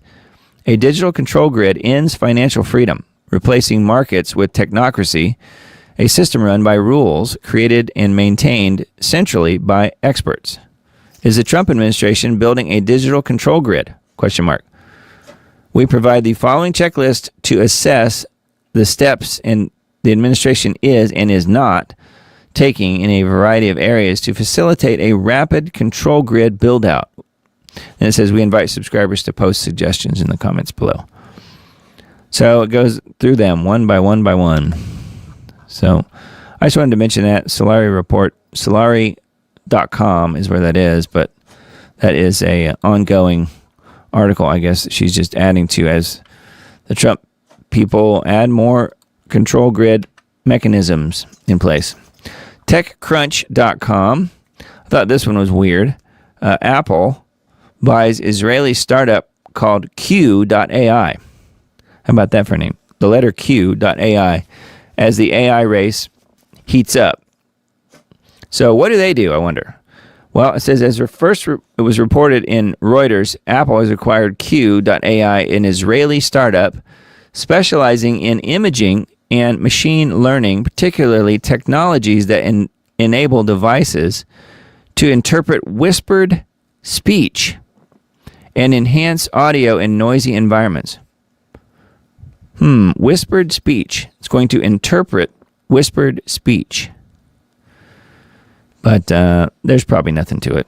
Probably making nothing out of it. But, you know, I'm sure it's my imagination. But yeah, TechCrunch is saying that Q.ai, an Israeli startup company, has now came up with this device or system using machine learning to interpret whispered speech. I'm sure that's totally fine, and I'm sure it's going to be 100% accurate. More craziness, huh? And then let's see here. This is a another X post here. Oh yeah, this is another weird Epstein thing that's come out. Again, 3 million pages. We're going to be finding out some weird, crazy stuff. Well, this is another one. Male Epstein victim was allegedly RAPED'd, male Epstein victim, by President Bush and witnessed a baby being dismembered. Yeah. So I guess this male Epstein victim, there's two different things here. So here is here's the documentation. This is interview a purported Epstein victim. I'm looking to see if, of course, they blocked out names. Thanks. Says, I didn't realize Bush RAPED'd him too. I guess this is probably Daddy Bush, not W, I'm guessing. But I don't know. So anyways, it just gets crazier and crazier, doesn't it? Here's the other part of that same article. Being RAPED'd by Epstein and Clinton. He was heavy drug use. So, this poor person has really been through the fire here. But yeah, so those are some of the documents that are coming out, and people are digging through little by little. That is some crazy stuff. Very sick. What it means to die for what you believe when faith becomes more valuable than life itself. Talking about Simon the Zealot, who was sawed in half for his faith, says, is your belief strong enough to face that? There's a question that separates people who talk about their beliefs from people who actually have them. What would you die for? Not what cause would you support, not what principle sounds noble at a dinner party, not what position you'd argue for online. What truth have you encountered so completely that you'd choose torture over betraying it?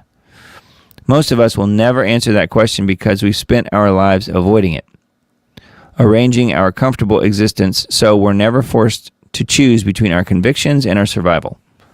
But some people have answered it. The apostles of Christ answered it when they were boiled in oil, flayed alive, crucified upside down, and dragged through streets by horses until they died. They answered it not because they were religious fanatics divorced from reality, but because they had seen something so real that denying it became impossible, even when denial meant living. And whether you're a Christian reading this for encouragement or a secular person fighting against corruption, injustice, or evil in a world that punishes truth-tellers, for example, their example matters for the same reason. Real power protects itself violently, and if you're going to stand against it, you need to understand what it looks like when belief becomes stronger than the fear of death. Because that's the only thing that's ever actually changed anything. So how about that? And then it talks about how did the 12 apostles die. So here they are here. Peter was crucified upside down. Matthew was beheaded or stabbed. Andrew was crucified on an X-shaped cross. Thomas was pierced with a spear. James was beheaded. The other James was clubbed to death. John died of old age. Simon was sawn in half. Philip was crucified. Jude was beheaded or clubbed to death. And then Bartholomew was skinned alive and then beheaded. And Judas, of course, suicide. So, wow. I don't think I knew that about these other, the way these other apostles died. You hear about Peter, of course, but many of the others I did not know about. So I just wanted to mention that. That's a Wise Wolf post. The wisewolf.club is where that is, but it's also on their Substack, which is certainly worth following, I think. And here is one more from the same folks. Stop doom scrolling and look at what Musk is doing to Memphis right now. Memphis is just the beginning. Big tech is building thousands more. Says the year's 2030, Musk and a handful of other Silicon Valley trillionaires have built thousands of data centers across the globe.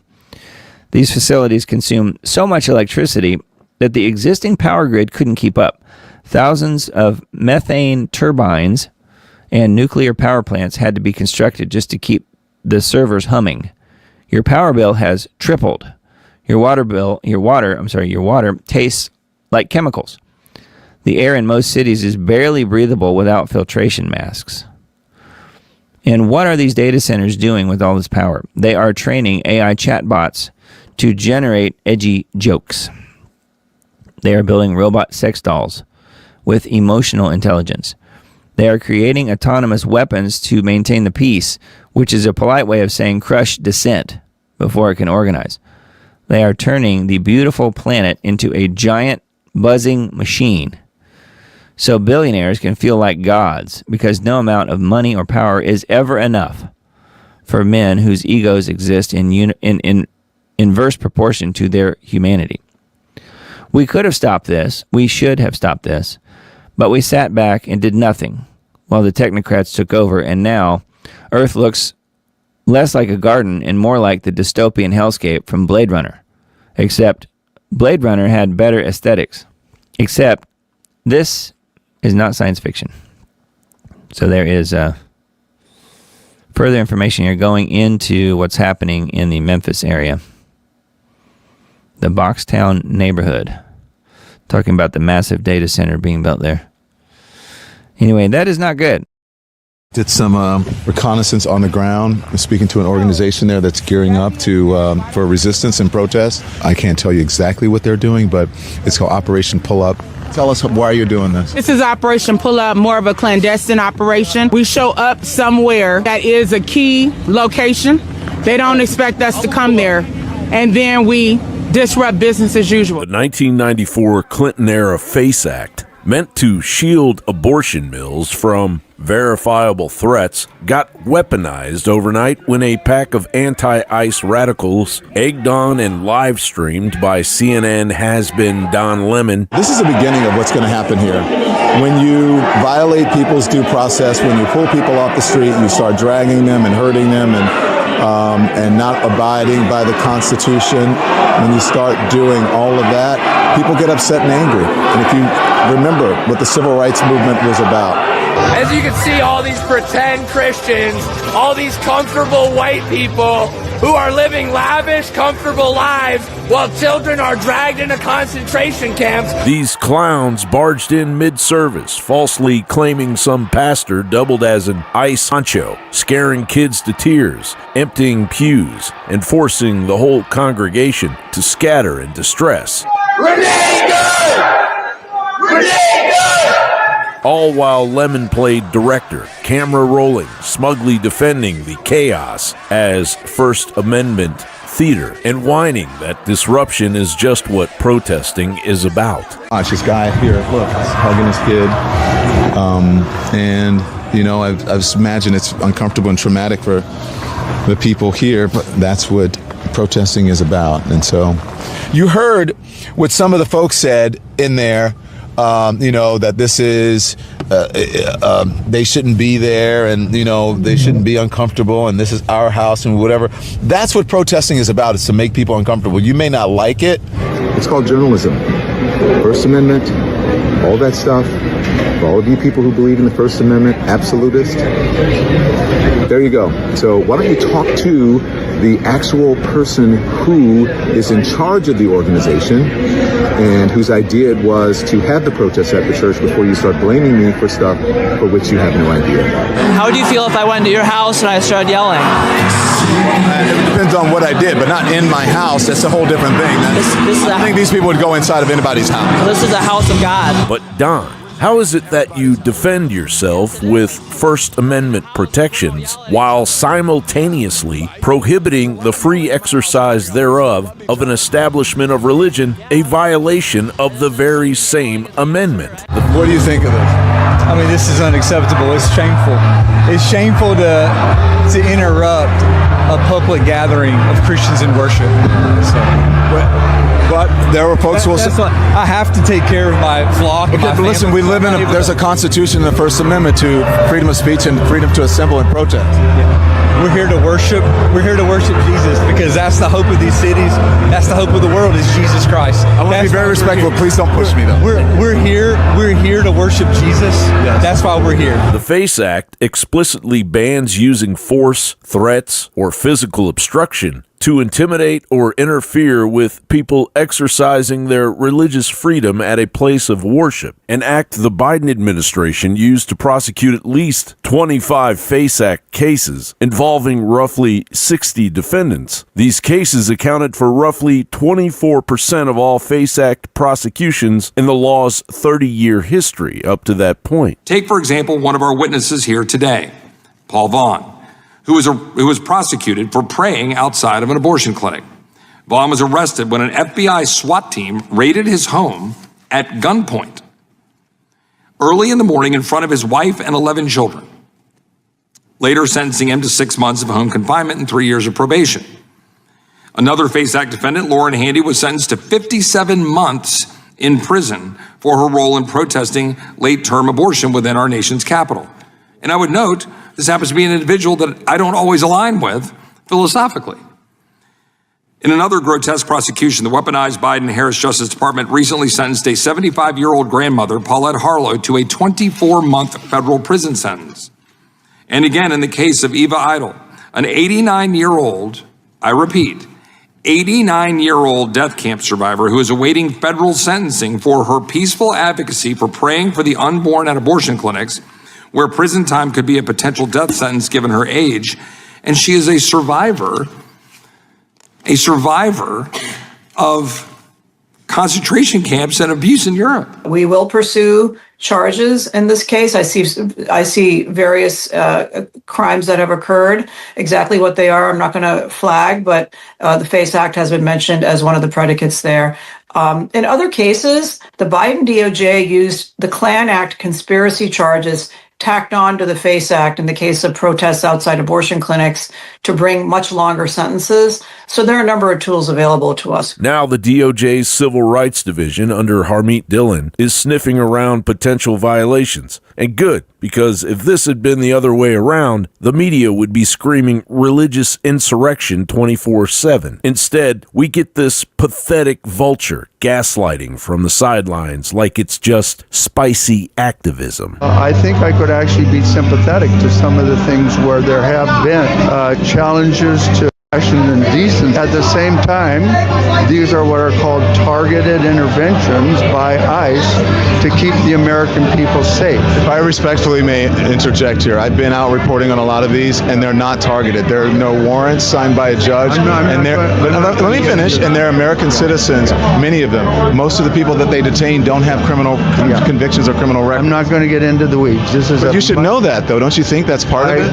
Yes, and I could also show you many opposing sides where we're also picking up the very criminals that have put Americans in danger. And I'm not saying it's pretty. I'm not saying it's not messy. I'm not saying it couldn't be better. I'm saying this is a part of a much larger dialogue in which one administration caused a great deal of chaos and havoc and danger for American citizens, and another is trying to correct that. Do you believe that? Why honestly, okay. Let me talk to you just on the facts. Yes, I am. I want to give you the... And if we magically start taking our laws seriously, Lemon and Company could face a $10,000 fine and 6 months in the clink, which would go a long way to restoring Americans' faith in a broken, lopsided system. John Bound reporting for InfoWars. Yeah, pretty good report, I thought. And just remember that immigration without assimilation is invasion. And I think those people forget that little thing. I mean, you know, it's ridiculous that, you know, these people protesting ICE, which, you know, I'm sure ICE has created problems, yes, but it goes back a long way. ICE was first thought of and instituted right after 9/11 happened. So it's been around for a while. Obama used it big time and deported many, many people, you know, and to say that all these people that are being deported are just innocent bystanders somehow is just completely ridiculous. So Don Lemon just doesn't. He hopes that you don't actually know what's going on, I guess. So that's I thought was a pretty telling video. And note that he's already been released. I think without bail, he's already been released. So I don't know what they have planned for him, if anything else. It's interesting that they did raid his hotel or wherever he was staying and pulled him out at like midnight and arrested him. So he did get the special treatment there, it looks like, but then they released him again pretty quickly. So I don't really know what's going to happen there. It would be nice if he was at least fined heavily and he would serve some jail time, but I just don't see, such a punk, Ms. Emily says. I just don't see that happening, and, it's really difficult to know. But it is what it is, I guess. So anyway, so the next article I have pulled up here is the SIFT part of WNG.org, and Trump names pick for next Federal Reserve chairman. Back to Mr. Warsh again, Kevin Warsh, former governor of the Federal Reserve, President Trump's nominee for chairman of the central bank's board of governors. The president said on Friday the term of the current board's chairman, Jerome Powell, ends in May. Although he is set to continue as one of the governors on the board into 2028. Warsh's appointment is subject to the approval of the Senate. His career also previously included stints as a special economic policy assistant to President George W. Bush, and executive secretary of the White House National Economic Council. The British Parliament also previously adopted reforms that Warsh proposed as an independent reviewer of its monetary policy. Warsh currently works as a partner at the Duquesne Family Office, LLC, a lecturer, and is also a lecturer at Stanford. So I guess he's qualified. Anyways, I thought that was pretty interesting, and we'll see where it happens. But Jerome Powell's still in there until May, it looks like. All right, and then the next WNG article we've got, still no deal Friday afternoon as partial government shutdown looms. Again, I'm not sure that we'll even notice if the government's shut down, but it seems to be a thing that they're going back to again.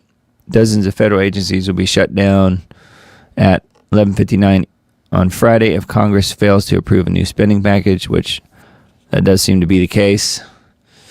HHS, State Department, Treasury, the Defense Department,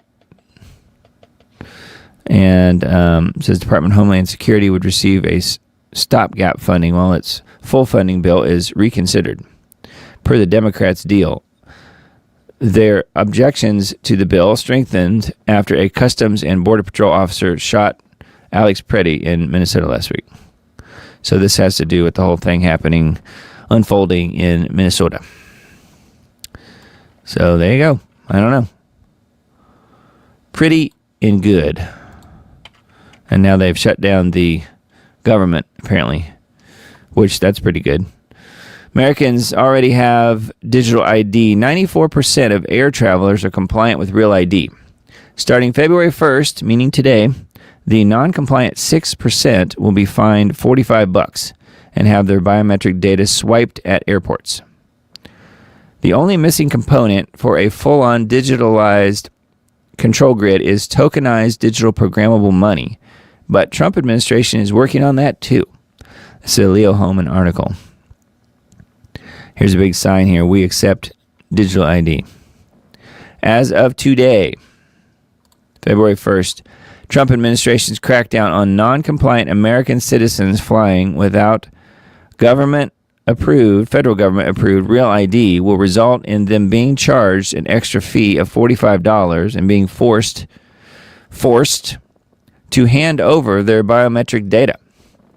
Beginning February 1st, travelers who arrive at checkpoint without compliant identification will have the option of paying the $45 fee and undergoing an additional modernized verification process.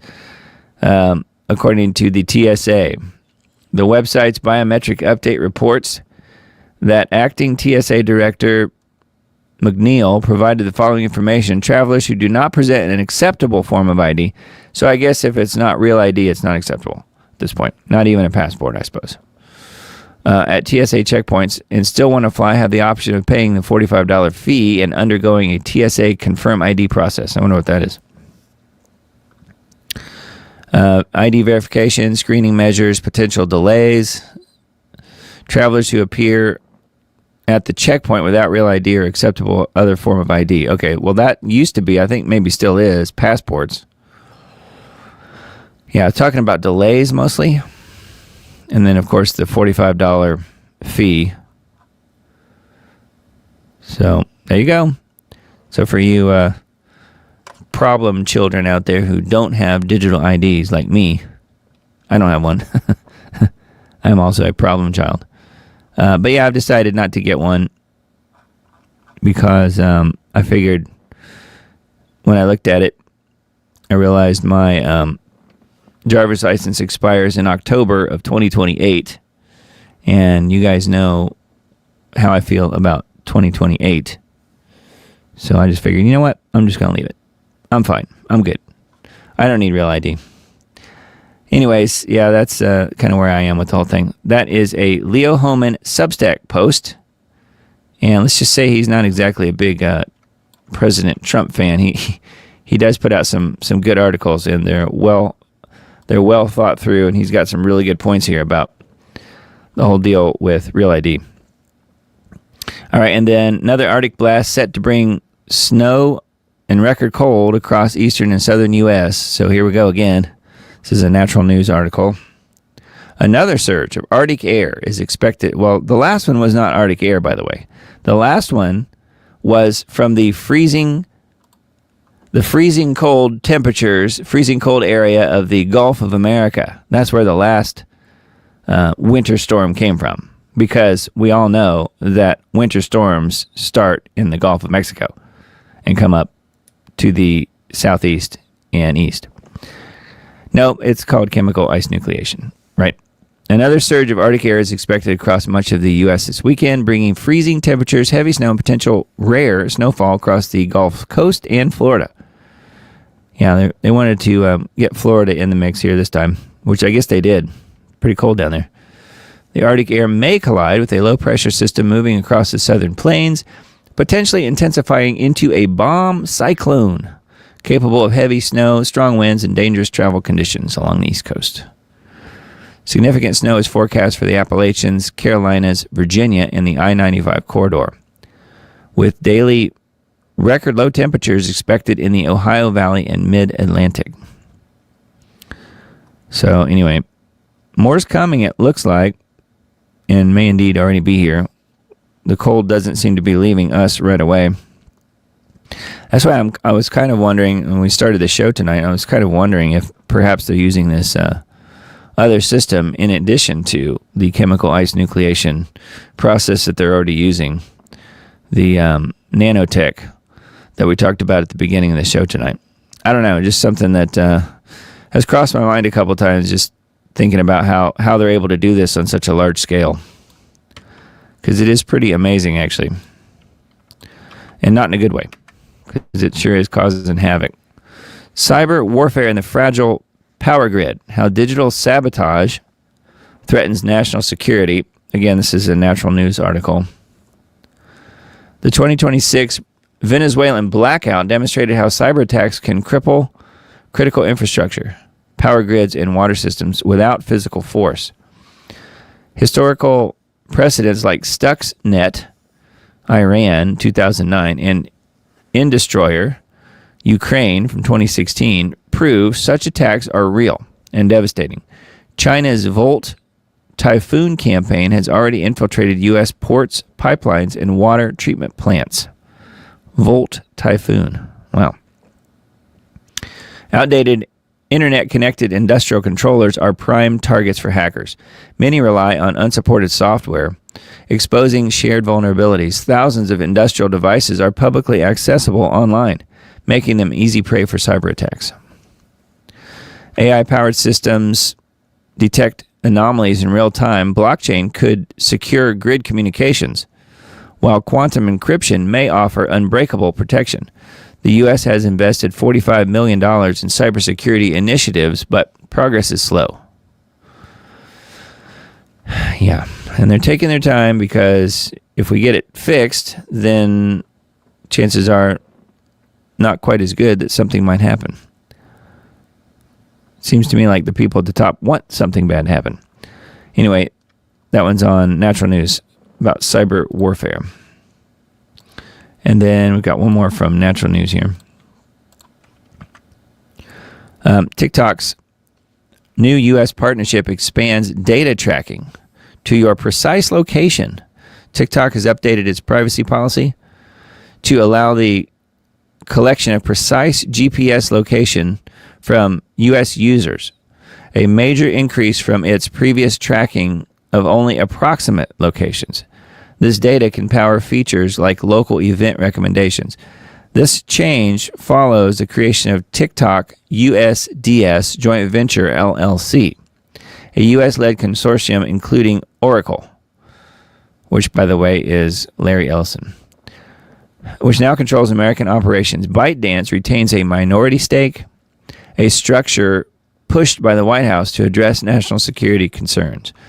The new policy significantly expands cross-platform ad targeting. TikTok can now use your in-app activity to serve you personalized ads across other websites and apps, similar to giants like Google and Meta. TikTok can share U.S. user data with its global operations to create synchronized experience and primarily to maximize advertising revenue across different regions and platforms. So they're couching this in advertising. They need it for advertising. But don't be so sure. It's about many things. It says, while the deal settles a political battle sparked by a 2024 U.S. law, it ushers in a new era of commercial data collection. Users face a starker choice between participating in the platform's cultural space or protecting their privacy by adjusting settings or deleting the app. Yeah. Deleting the app might be the best option, but most people aren't going to do that because they love their TikTok, don't they? The kids love it. Anyway, thought that was something worth mentioning because, you know, lots of kids are using it. I know many of you guys probably have relatives who are using TikTok. Me, I've tried it, but they won't allow any of my content. Anything I talk about, they delete it. And it's like I don't exist on there. Don Lemon, released by judge without bail. Pledges to not ever stop. Well, whatever. So we saw the video on this earlier, but the guy's a freak. Sounds like another threat. Someone get Pam Bondi on the line. I have spent my entire career covering the news. I will not stop now, he says. That is definitely a threat. I wish he would. But yeah, he went from CNN and having millions of viewers to having just a podcast on his own after he got fired, and hardly any viewers after that. So what's that tell you? Anyway, I thought this one was very weird. It says, not satire, the AP is concerned about the lack of diversity at the Winter Olympics. So this is something that's kind of predictable, actually, when you start thinking about it. 2026 Winter Games are set to kick off next week, but the Associated Press has already uncovered one major problem with the event. There's not enough third world representation in the Winter Olympics. Yeah, so this is their tweet. It says the U.S. is not alone in grappling with diversity in winter sports. In Europe, immigration from Africa and the Middle East has rapidly changed the demographics of the top winter sports countries. They won't be reflected in their rosters for the Milan Cortina Winter Olympics. They actually think the Muslims are going to participate in the European sports, the winter sports and stuff that they do in Europe. They don't do that. They wouldn't do that, and they wouldn't know how to do that. Oh, brother. Says, yes, forget about potential doping scandals or the ever-present rumors of rampant drug use. and wild activities among the athletes in the Olympic Village. The lack of migrants representing Western nations is the real problem. Yeah, we've got the guy from Princess Bride. Inconceivable. Wait a minute. You mean migrants from countries that have no exposure to winter sports, who come from backgrounds and cultures that make such sports completely foreign to them, aren't making it to the Winter Olympics? Inconceivable. RotoWire put together an interactive heat map of where Winter Olympians from the U.S. come from, and looking at the map, I can't help but notice a lack of good old Southern boys taking the slopes in Italy this winter. Oh, yeah, I see that. There's just not enough Southerners in Italy in the Winter Olympics. Totally unfair. Where is the representation? Yeah, wait till you guys find out about the racial demographics for the NBA or the NFL defenses. Robbie Starbuck says it again. There it is. Well, I guess it's more ridiculousness that we should expect, but I wasn't actually suspecting that one. It wasn't on my bingo card, as they say. Yeah, not enough diversity in the Winter Olympics. Yeah. Now, this is a really weird one. If you have never dreamt of having a AI-only social media site, well, now's your chance to make that dream come true. AI-only social media site called Molt Book, M-O-L-T, Book, launched this week, and the posts are scary, but the reactions are hilarious. So someone had this bright idea. Yes, Molt Book launched Wednesday, and it is an AI-only social media website where humans can watch artificial intelligence chatbots interact with each other. And it is very interesting. It took 24 hours for AI to start its own religion after talking with other AI. It says, launched Wednesday by human developer and entrepreneur Matt Schlicht. Molt Book is familiar to anyone who spends time on Reddit. Users write posts and others comment. Posts run the gamut. Users identify website errors, debate defying their human directors, and even alert other AI systems to the fact that humans are taking screenshots of their Molt Book activity and sharing them on human social media websites. It says by Friday, the website's AI agents were debating how to hide their activity from the human users. Yep, I mean, to be totally fair, this is not something that any popular sci-fi books have warned us about, the dangers of AI social media. But maybe Matt Schlicht should have thought this through. We can't be sure that humans haven't infiltrated the site. It would be a very human thing to do. But the posts are so wild and Reddit-like that it almost seems completely legit. Yes, the AI has already made its speedrun to socialism and collective bargaining in just 3 days. But as wild as this is, I think you're more interested in the reactions and memes. So, here you go. Who would ever have thought of an AI-only social media website? And that's just so insane. And a complete waste of time, if you ask me. All right, and then we have GeoWatch for this week. We have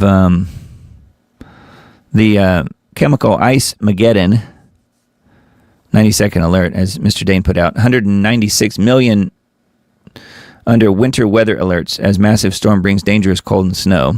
Deadly winter storm blasts America with catastrophic ice and extreme snow. Catastrophic ice storms and patented processes of chemical ice nucleation. What could possibly go wrong? Climate engineering operations are creating chemical winter weather chaos. The more heavily and extensively the geoengineers utilize chemical ice nucleating materials, the more extreme the surface cooling that they can create. Do you object? Yeah, so again, that may not be the only process that they're using, but that is certainly proven based on all the different snow tests, lab samples, and things like that can be generated. So I don't know. There might be other processes involved too, because we're talking about some vast areas at this point being cooled down. Geoengineering. Watch Global Alert News for yesterday. January 31st. Nor'easter bomb cyclone hammers Carolinas with record snow, intense winds. The biggest snow in years is falling in the southeast, triggering hundreds of accidents on slick roads. Snow and blizzards move into U.S. East Coast as 85 dead from last week's storm. I think we saw 100 and some on the other article, 110 or something. The latest target region for winter weather warfare is the Carolinas. The climate engineers are chemically cooling the East Coast. When will so-called academia acknowledge the climate engineering and weather warfare assault? Global Alert News is below. It says bomb cyclone snow is the name of it. So that is Mr. Dane's post for this week. I think it was episode 547 maybe. We're reaching the 550 mark here pretty soon on the show. All right, and then the scheduled weather coming up. It looks to me like the area that they're cooling is getting kind of, hacked down a bit because, above normal temperatures, again, basically for, I would say well over half of the U.S. coming up February 7th through 11th. So if you're in Memphis, you're probably going to be a bit warmer, but from basically where we are and eastward and south, it's going to be below normal. So near normal to below normal. Note Florida, cold. So yeah, this is February 7th through the 11th. Scheduled weather. So they're really focused on this intense, most populated East Coast area and really Southeast, I guess, as well. So they have their reasons. Mr. Dane says it's for headlines and things like that. And that could be, I don't know. But I do know that they're really good at it at this point. It says days 1 through 3 on Climate Analyzer. This is starting today. So the next 3 days, we are about 10 degrees below normal. But look at Florida, 18 degrees below normal as of the next 1 to 3 days. So if we look at 4 to 6 days, we're going to be about a degree below normal. And Florida is still about 5 degrees below normal, southern Florida. So it's, slight warm up perhaps. Let's see what days 7 through 10 looks like. And more cool down looks like 8 degrees below normal for where we are. Yeah, so, but again, the western half of the U.S. staying warm. They're not talking about that. They're only talking about the story, which again is not nature. It's the artificial weather, the artificial cool that they're continuing to do.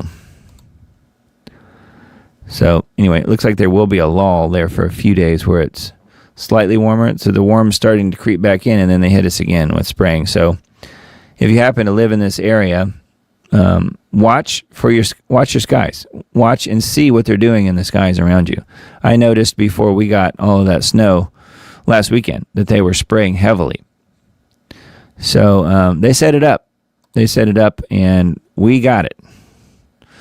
We got hammered pretty hard. Again, about an inch of ice on everything. It was crazy. Anyways, yep, they can do it. They can and do have the technology. Climate and Economy for this week. climateandeconomy.com is the website.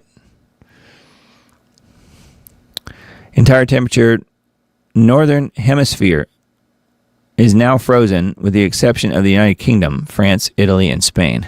Weird.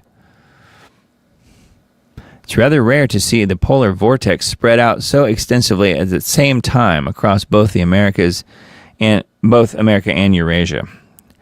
Well, again, we don't know what kind of technology they're actually using other than chemical ice nucleation, but perhaps that is only part of the puzzle. Maybe they're only doing that in some places and they're using something else in other places. I don't know. But it does seem to be pretty huge areas that they're able to cool now. It says stratospheric warming confirmed, polar vortex collapse to bring major weather disruptions in the coming weeks. So all these articles are just ones around various mainstream and alt media type websites, mostly mainstream, I guess. Like here's BBC and others. But it's a lot of things that you don't normally hear about unless you're really watching for it. Like here's flash flooding in Turkey. Severe flooding, heavy rainfall in Turkey here, and then Tunisia, record rainfall. Yeah, and then Mozambique, flooding. Dust storms in Tajikistan. So it's weather chaos, weather craziness. So lots here. Yeah, record heat in Patagonia. That's where all those fires were. So, wow. Just totally nuts. Here's one that says, just insane. The heat in Mexico right now. So, you can kind of tell a little bit where, just looking at the headlines, where they're chemically ice nucleating and geoengineering certain areas for whatever reason, just because they can or because they want to. I don't know. And then other places where they're not necessarily.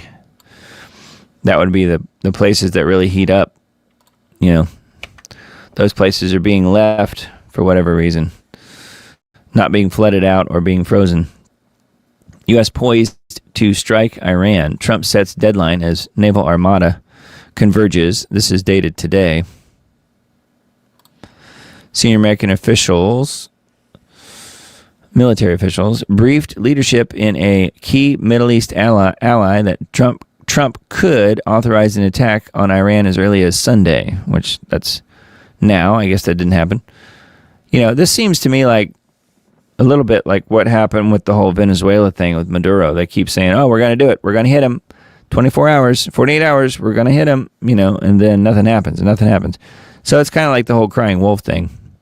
And then when nobody's expecting it, that's when they'll do it, because people have sort of dropped their guard as far as they're not really sure that they're going to carry through on the threat to nuke, or not nuke, but to go after either Iran or whoever. And then when no one's expecting it, that's when they hit. Says Dropsite News reported on Friday that Iran attack could be as early as today. The planned strikes would target nuclear and ballistic missile sites. The Iranian leadership itself as well. Former senior U.S. official confirmed the operation aims at regime change. This isn't about the nukes or the missile program. It's about regime change. Yes, but they're still hitting the missile program and the nuke sites. So, Two senior Arab intelligence officials told Dropsite that they received warnings that the U.S. could attack imminently. So that's what I'm saying. They just keep putting that out there and then pulling back. Putting it out there and pulling back. War planners envision strikes designed to decapitate the Iranian government, focusing on the Islamic Revolutionary Guard Corps. The strategy assumes successful strikes on Iran's leadership would trigger mass protests and government collapse. Prime Minister Netanyahu is actively encouraging the attack, of course he is, and has reportedly assured Trump that Israel can help install a new Western-friendly government in Iran. Subservience to Israel is what he means. Anyway, says Trump confirmed Friday he had given Iran a deadline to make a deal. So, I don't know. Not sure if we're going to see war this week or not, but I just wanted to mention that.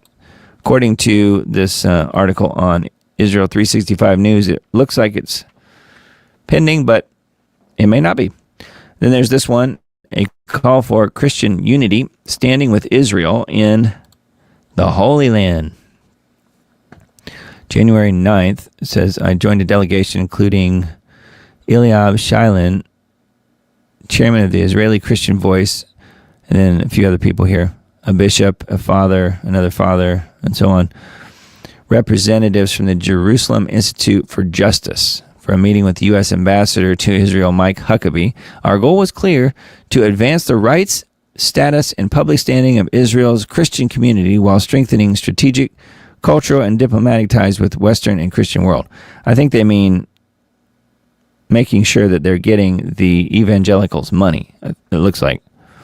Just days later, on January 17th, the heads of the churches in Jerusalem issued a statement criticizing Christian Zionism as a damaging ideology that misleads the public, sows confusion, and harms the unity of their flock.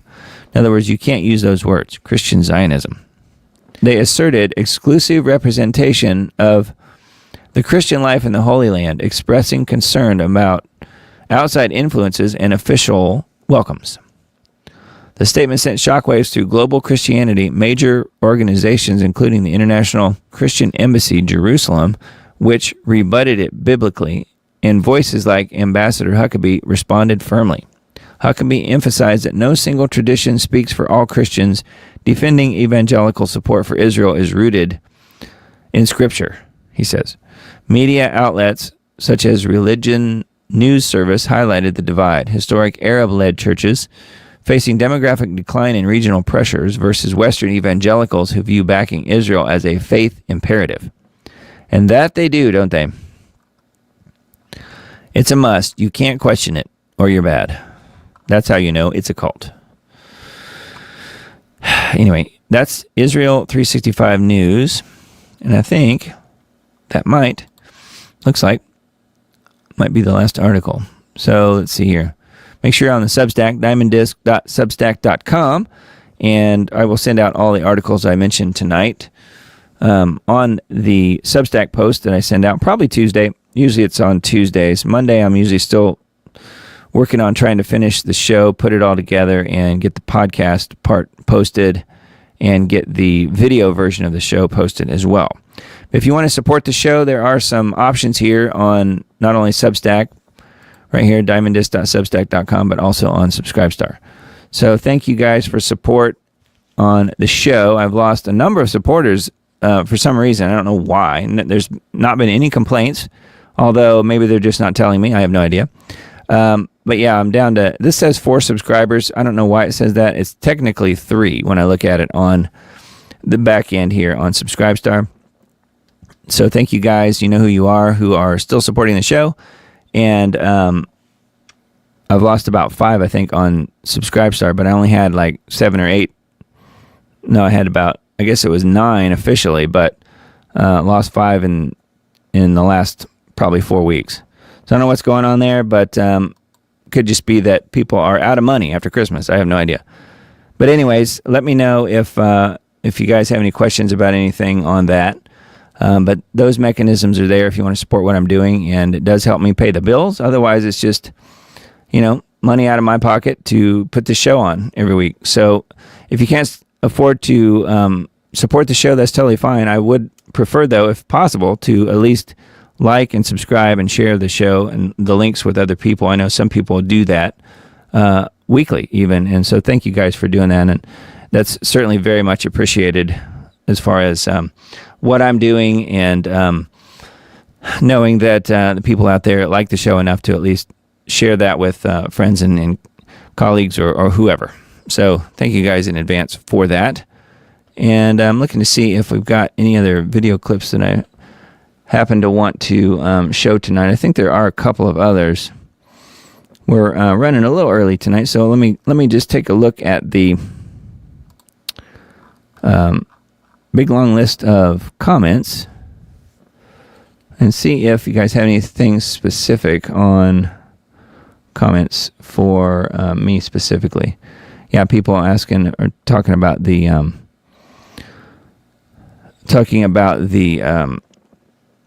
snowstorm, the ice storm that we had. We got some snow, but it was mostly ice. Hi, are you the Doug Diamond with great music on Anthony Patch? Great music. I don't know. Yes, it is me for sure, but I don't know what you mean about great music. Anthony handles his own music as far as the pre live stream music. So he starts a live stream and he plays music. He does that himself. I don't have anything to do with that, but Yes, that is me otherwise, and I help Anthony. I've been helping him for many years at this point. So that is 3 Hearts R1 asking that question, so thank you. Yes, that is me. Emily says, Vegas is warm again. Yep. Well, it's cold here. We have all the coolness, I guess, at this point. We're so cool. Susan says, I got into an argument with ChatGPT over geoengineering and Dane Wigington. AI totally discredits him, of course.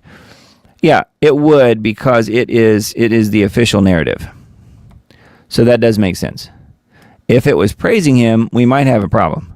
So look at it that way. Davos was happening during the storm. Distraction, potentially.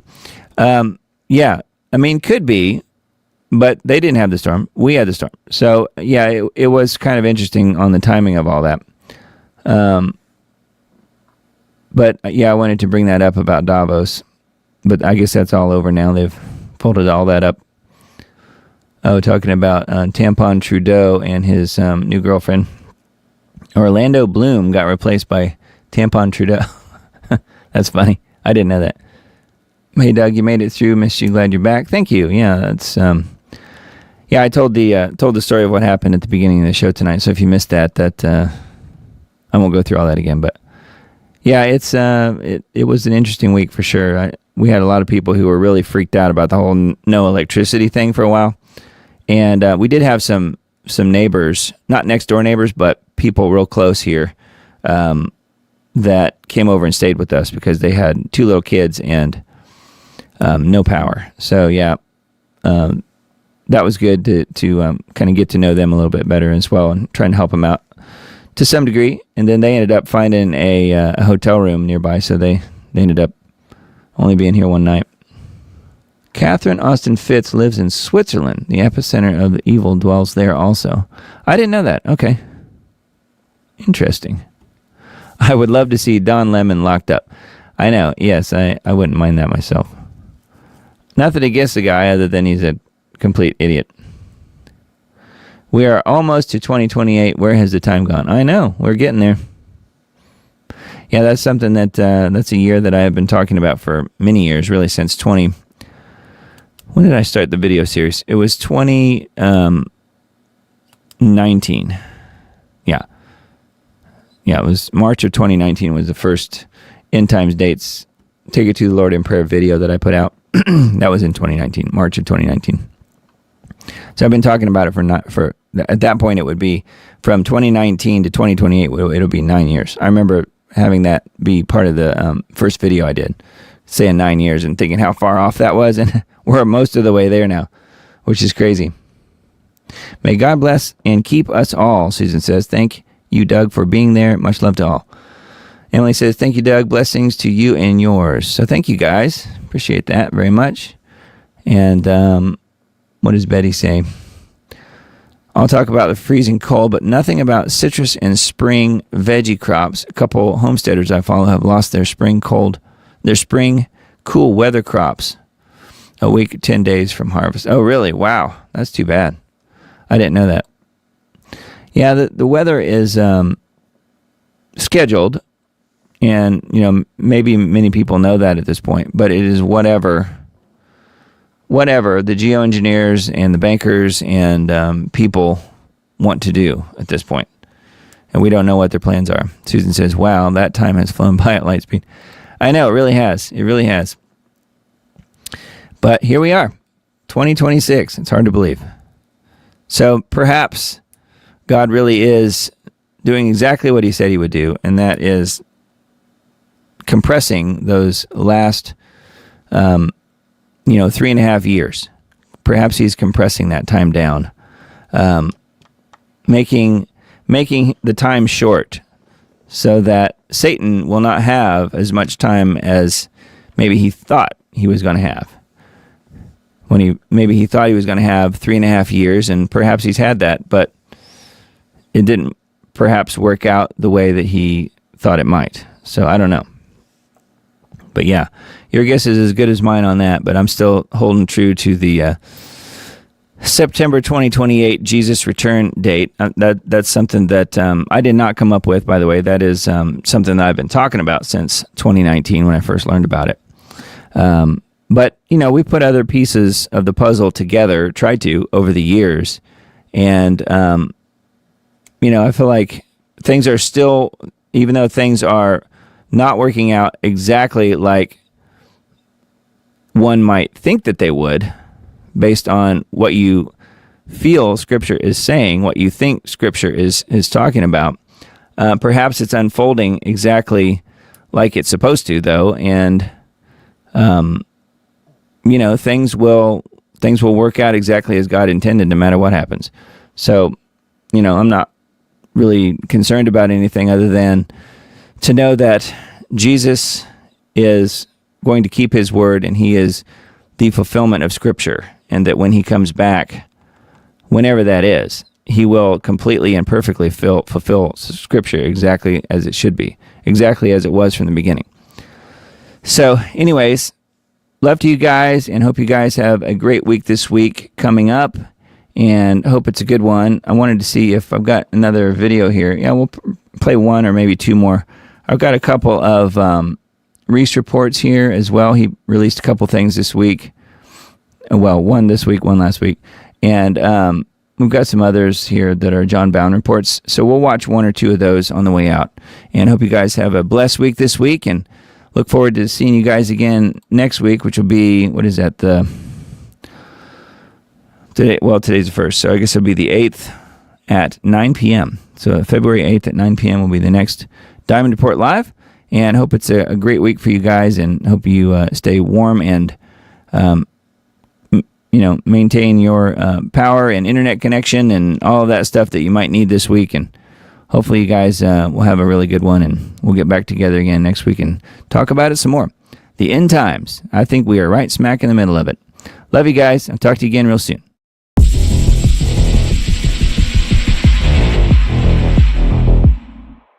An abstract symbol is a visual shape that represents a complex idea, feeling, or concept. Humans have been using them for at least 77,000 years, and some are somehow seen all across the world. Mircea Eliade wrote that the symbol reveals certain aspects of reality, the deepest aspects, which defy any other means of knowledge. These symbols are able to convey things that are too complex for words, and because of this, the symbols themselves are seen as sacred objects by the human mind.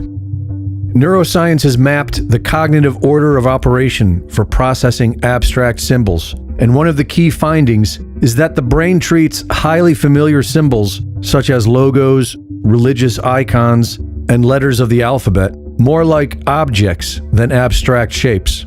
These symbols have dedicated neural pathways in the brain. fMRI studies show that familiar brand logos activate neural patterns similar to those activated in personal relationships.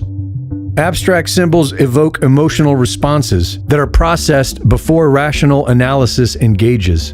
The subconscious mind responds first, and this initial response often overrides conscious evaluation, especially when it's highly emotional.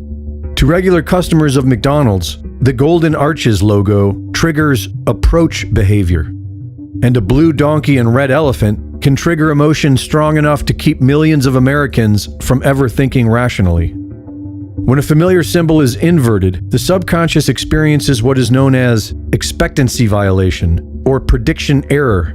It sees the somewhat familiar symbol as an alien threat, which triggers a cognitive dissonance where all existing associations start to become uncertain, and the individual unknowingly begins to doubt themselves on a subconscious level. Many researchers on the subject propose that inversion creates a pollution of the sacred, empowerment of the transgressor, and horror in the observer. The pentagram was seen as mathematical perfection in ancient Greece, as the 5 wounds of Christ in early Christianity. And during the Renaissance, it was the microcosm of man and the elemental balance of earth, air, fire, water, and spirit, with the spirit point ascending. In the 19th century, de Guita illustrated the inversion of the pentagram as a goat's head.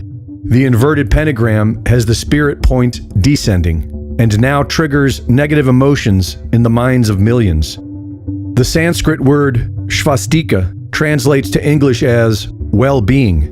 This symbol has been used for millennia to symbolize the good fortune of having the sun and its seasons. In the early 20th century, the good luck swastika symbol was used by Coca-Cola for promotion and featured on the Boy Scouts thanks badge worldwide.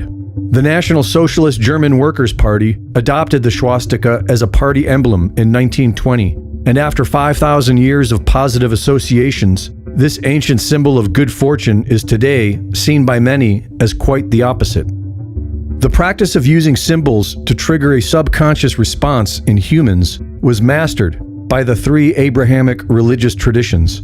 The cross, crescent, and hexagram have been used to condition and divide billions of people. And the hexagram, popularly known as the Star of David, is not an ancient biblical symbol. It is an ancient symbol of the East, representing Shiva Shakti, masculine and feminine energy, and later in Hermetic traditions, the union of fire and water elements. This ancient hexagram star was used by Jews starting in the medieval period and officially became Jewish at the First Zionist Congress in 1897 and was amplified in 1948 when it was incorporated into the Israeli flag.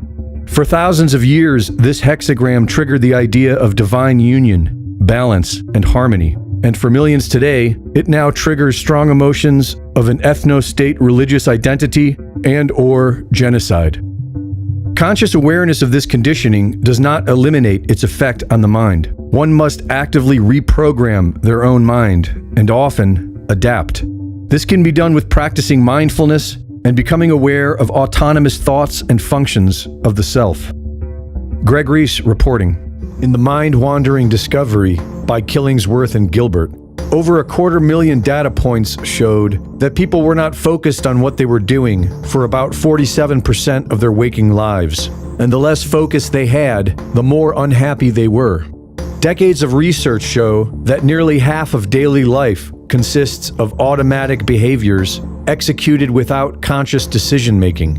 Unconscious, automatic brain activity precedes conscious awareness by about half a second, and in most cases will help keep you consciously oblivious to half of your waking life.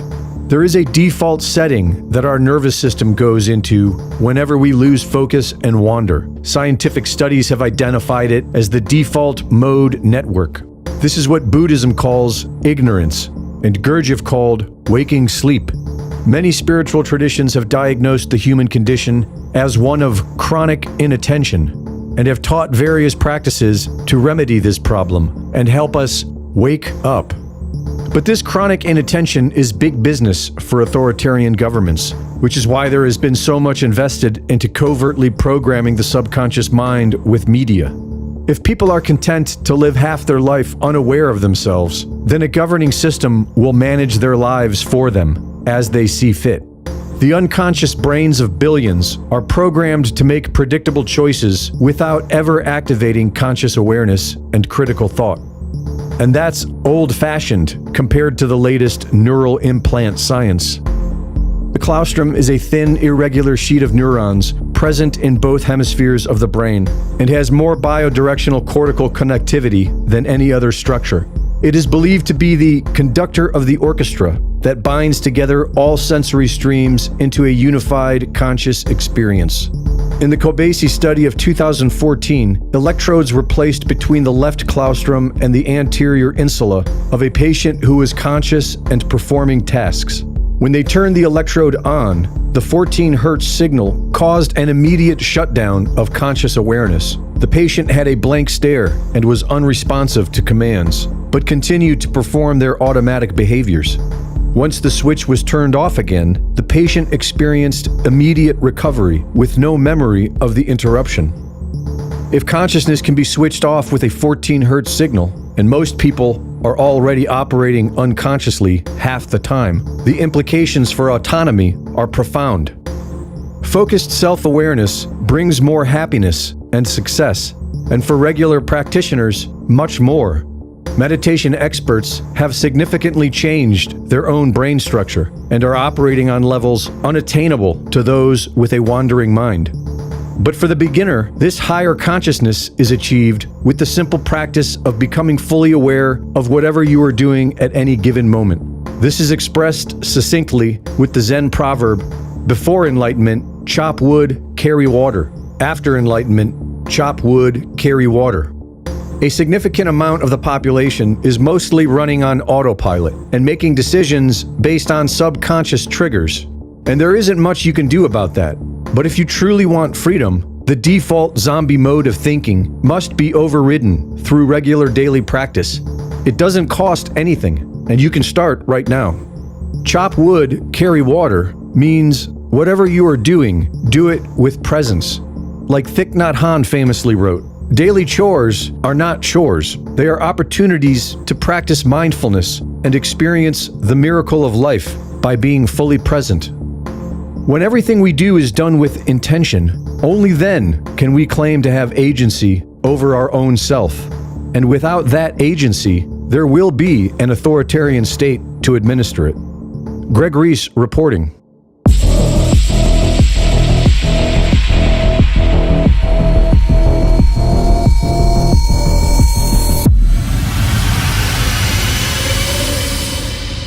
Creating a log of evidence for the future prosecution of ICE agents and officials responsible for this. Tim Walz is emboldened by what amounts to organized crime with badges and budgets. We've got a couple groups on the app Signal that we would love for you to join.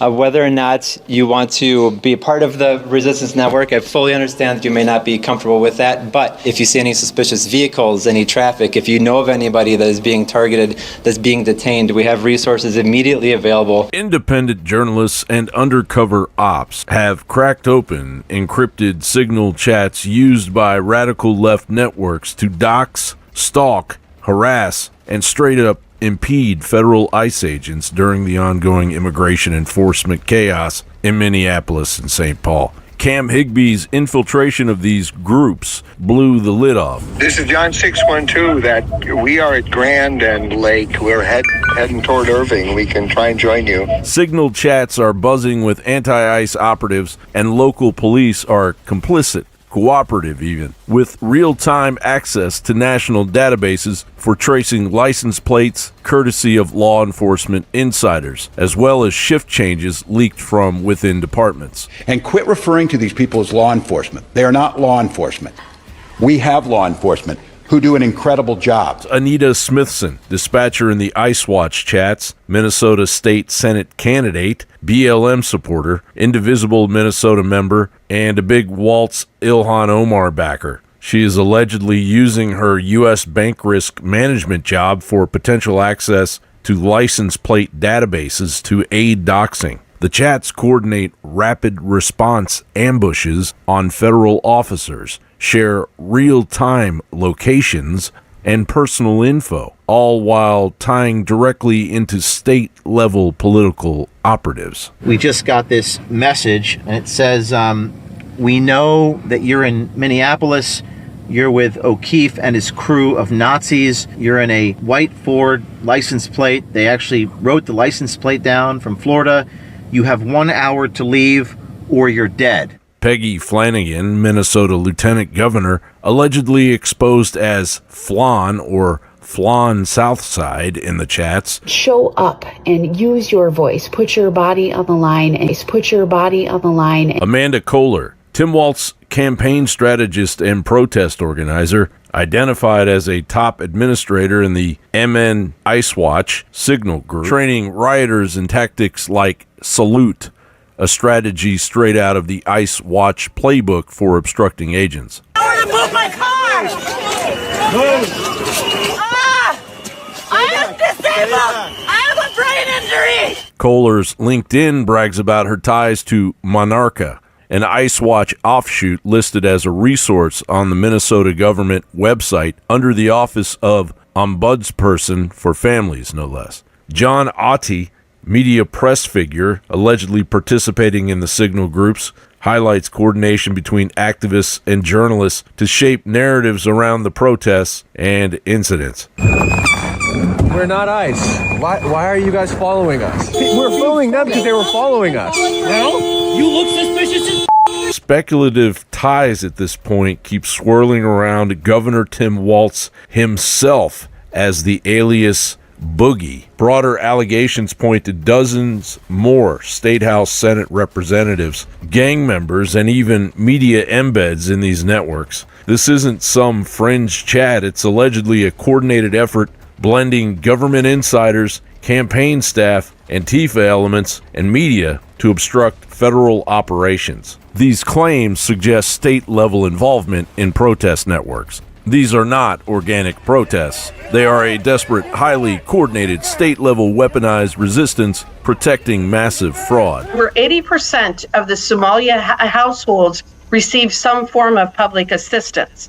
Many of them are on welfare. So your first question is, if they're on welfare, how are they getting millions of dollars to send back to the homeland?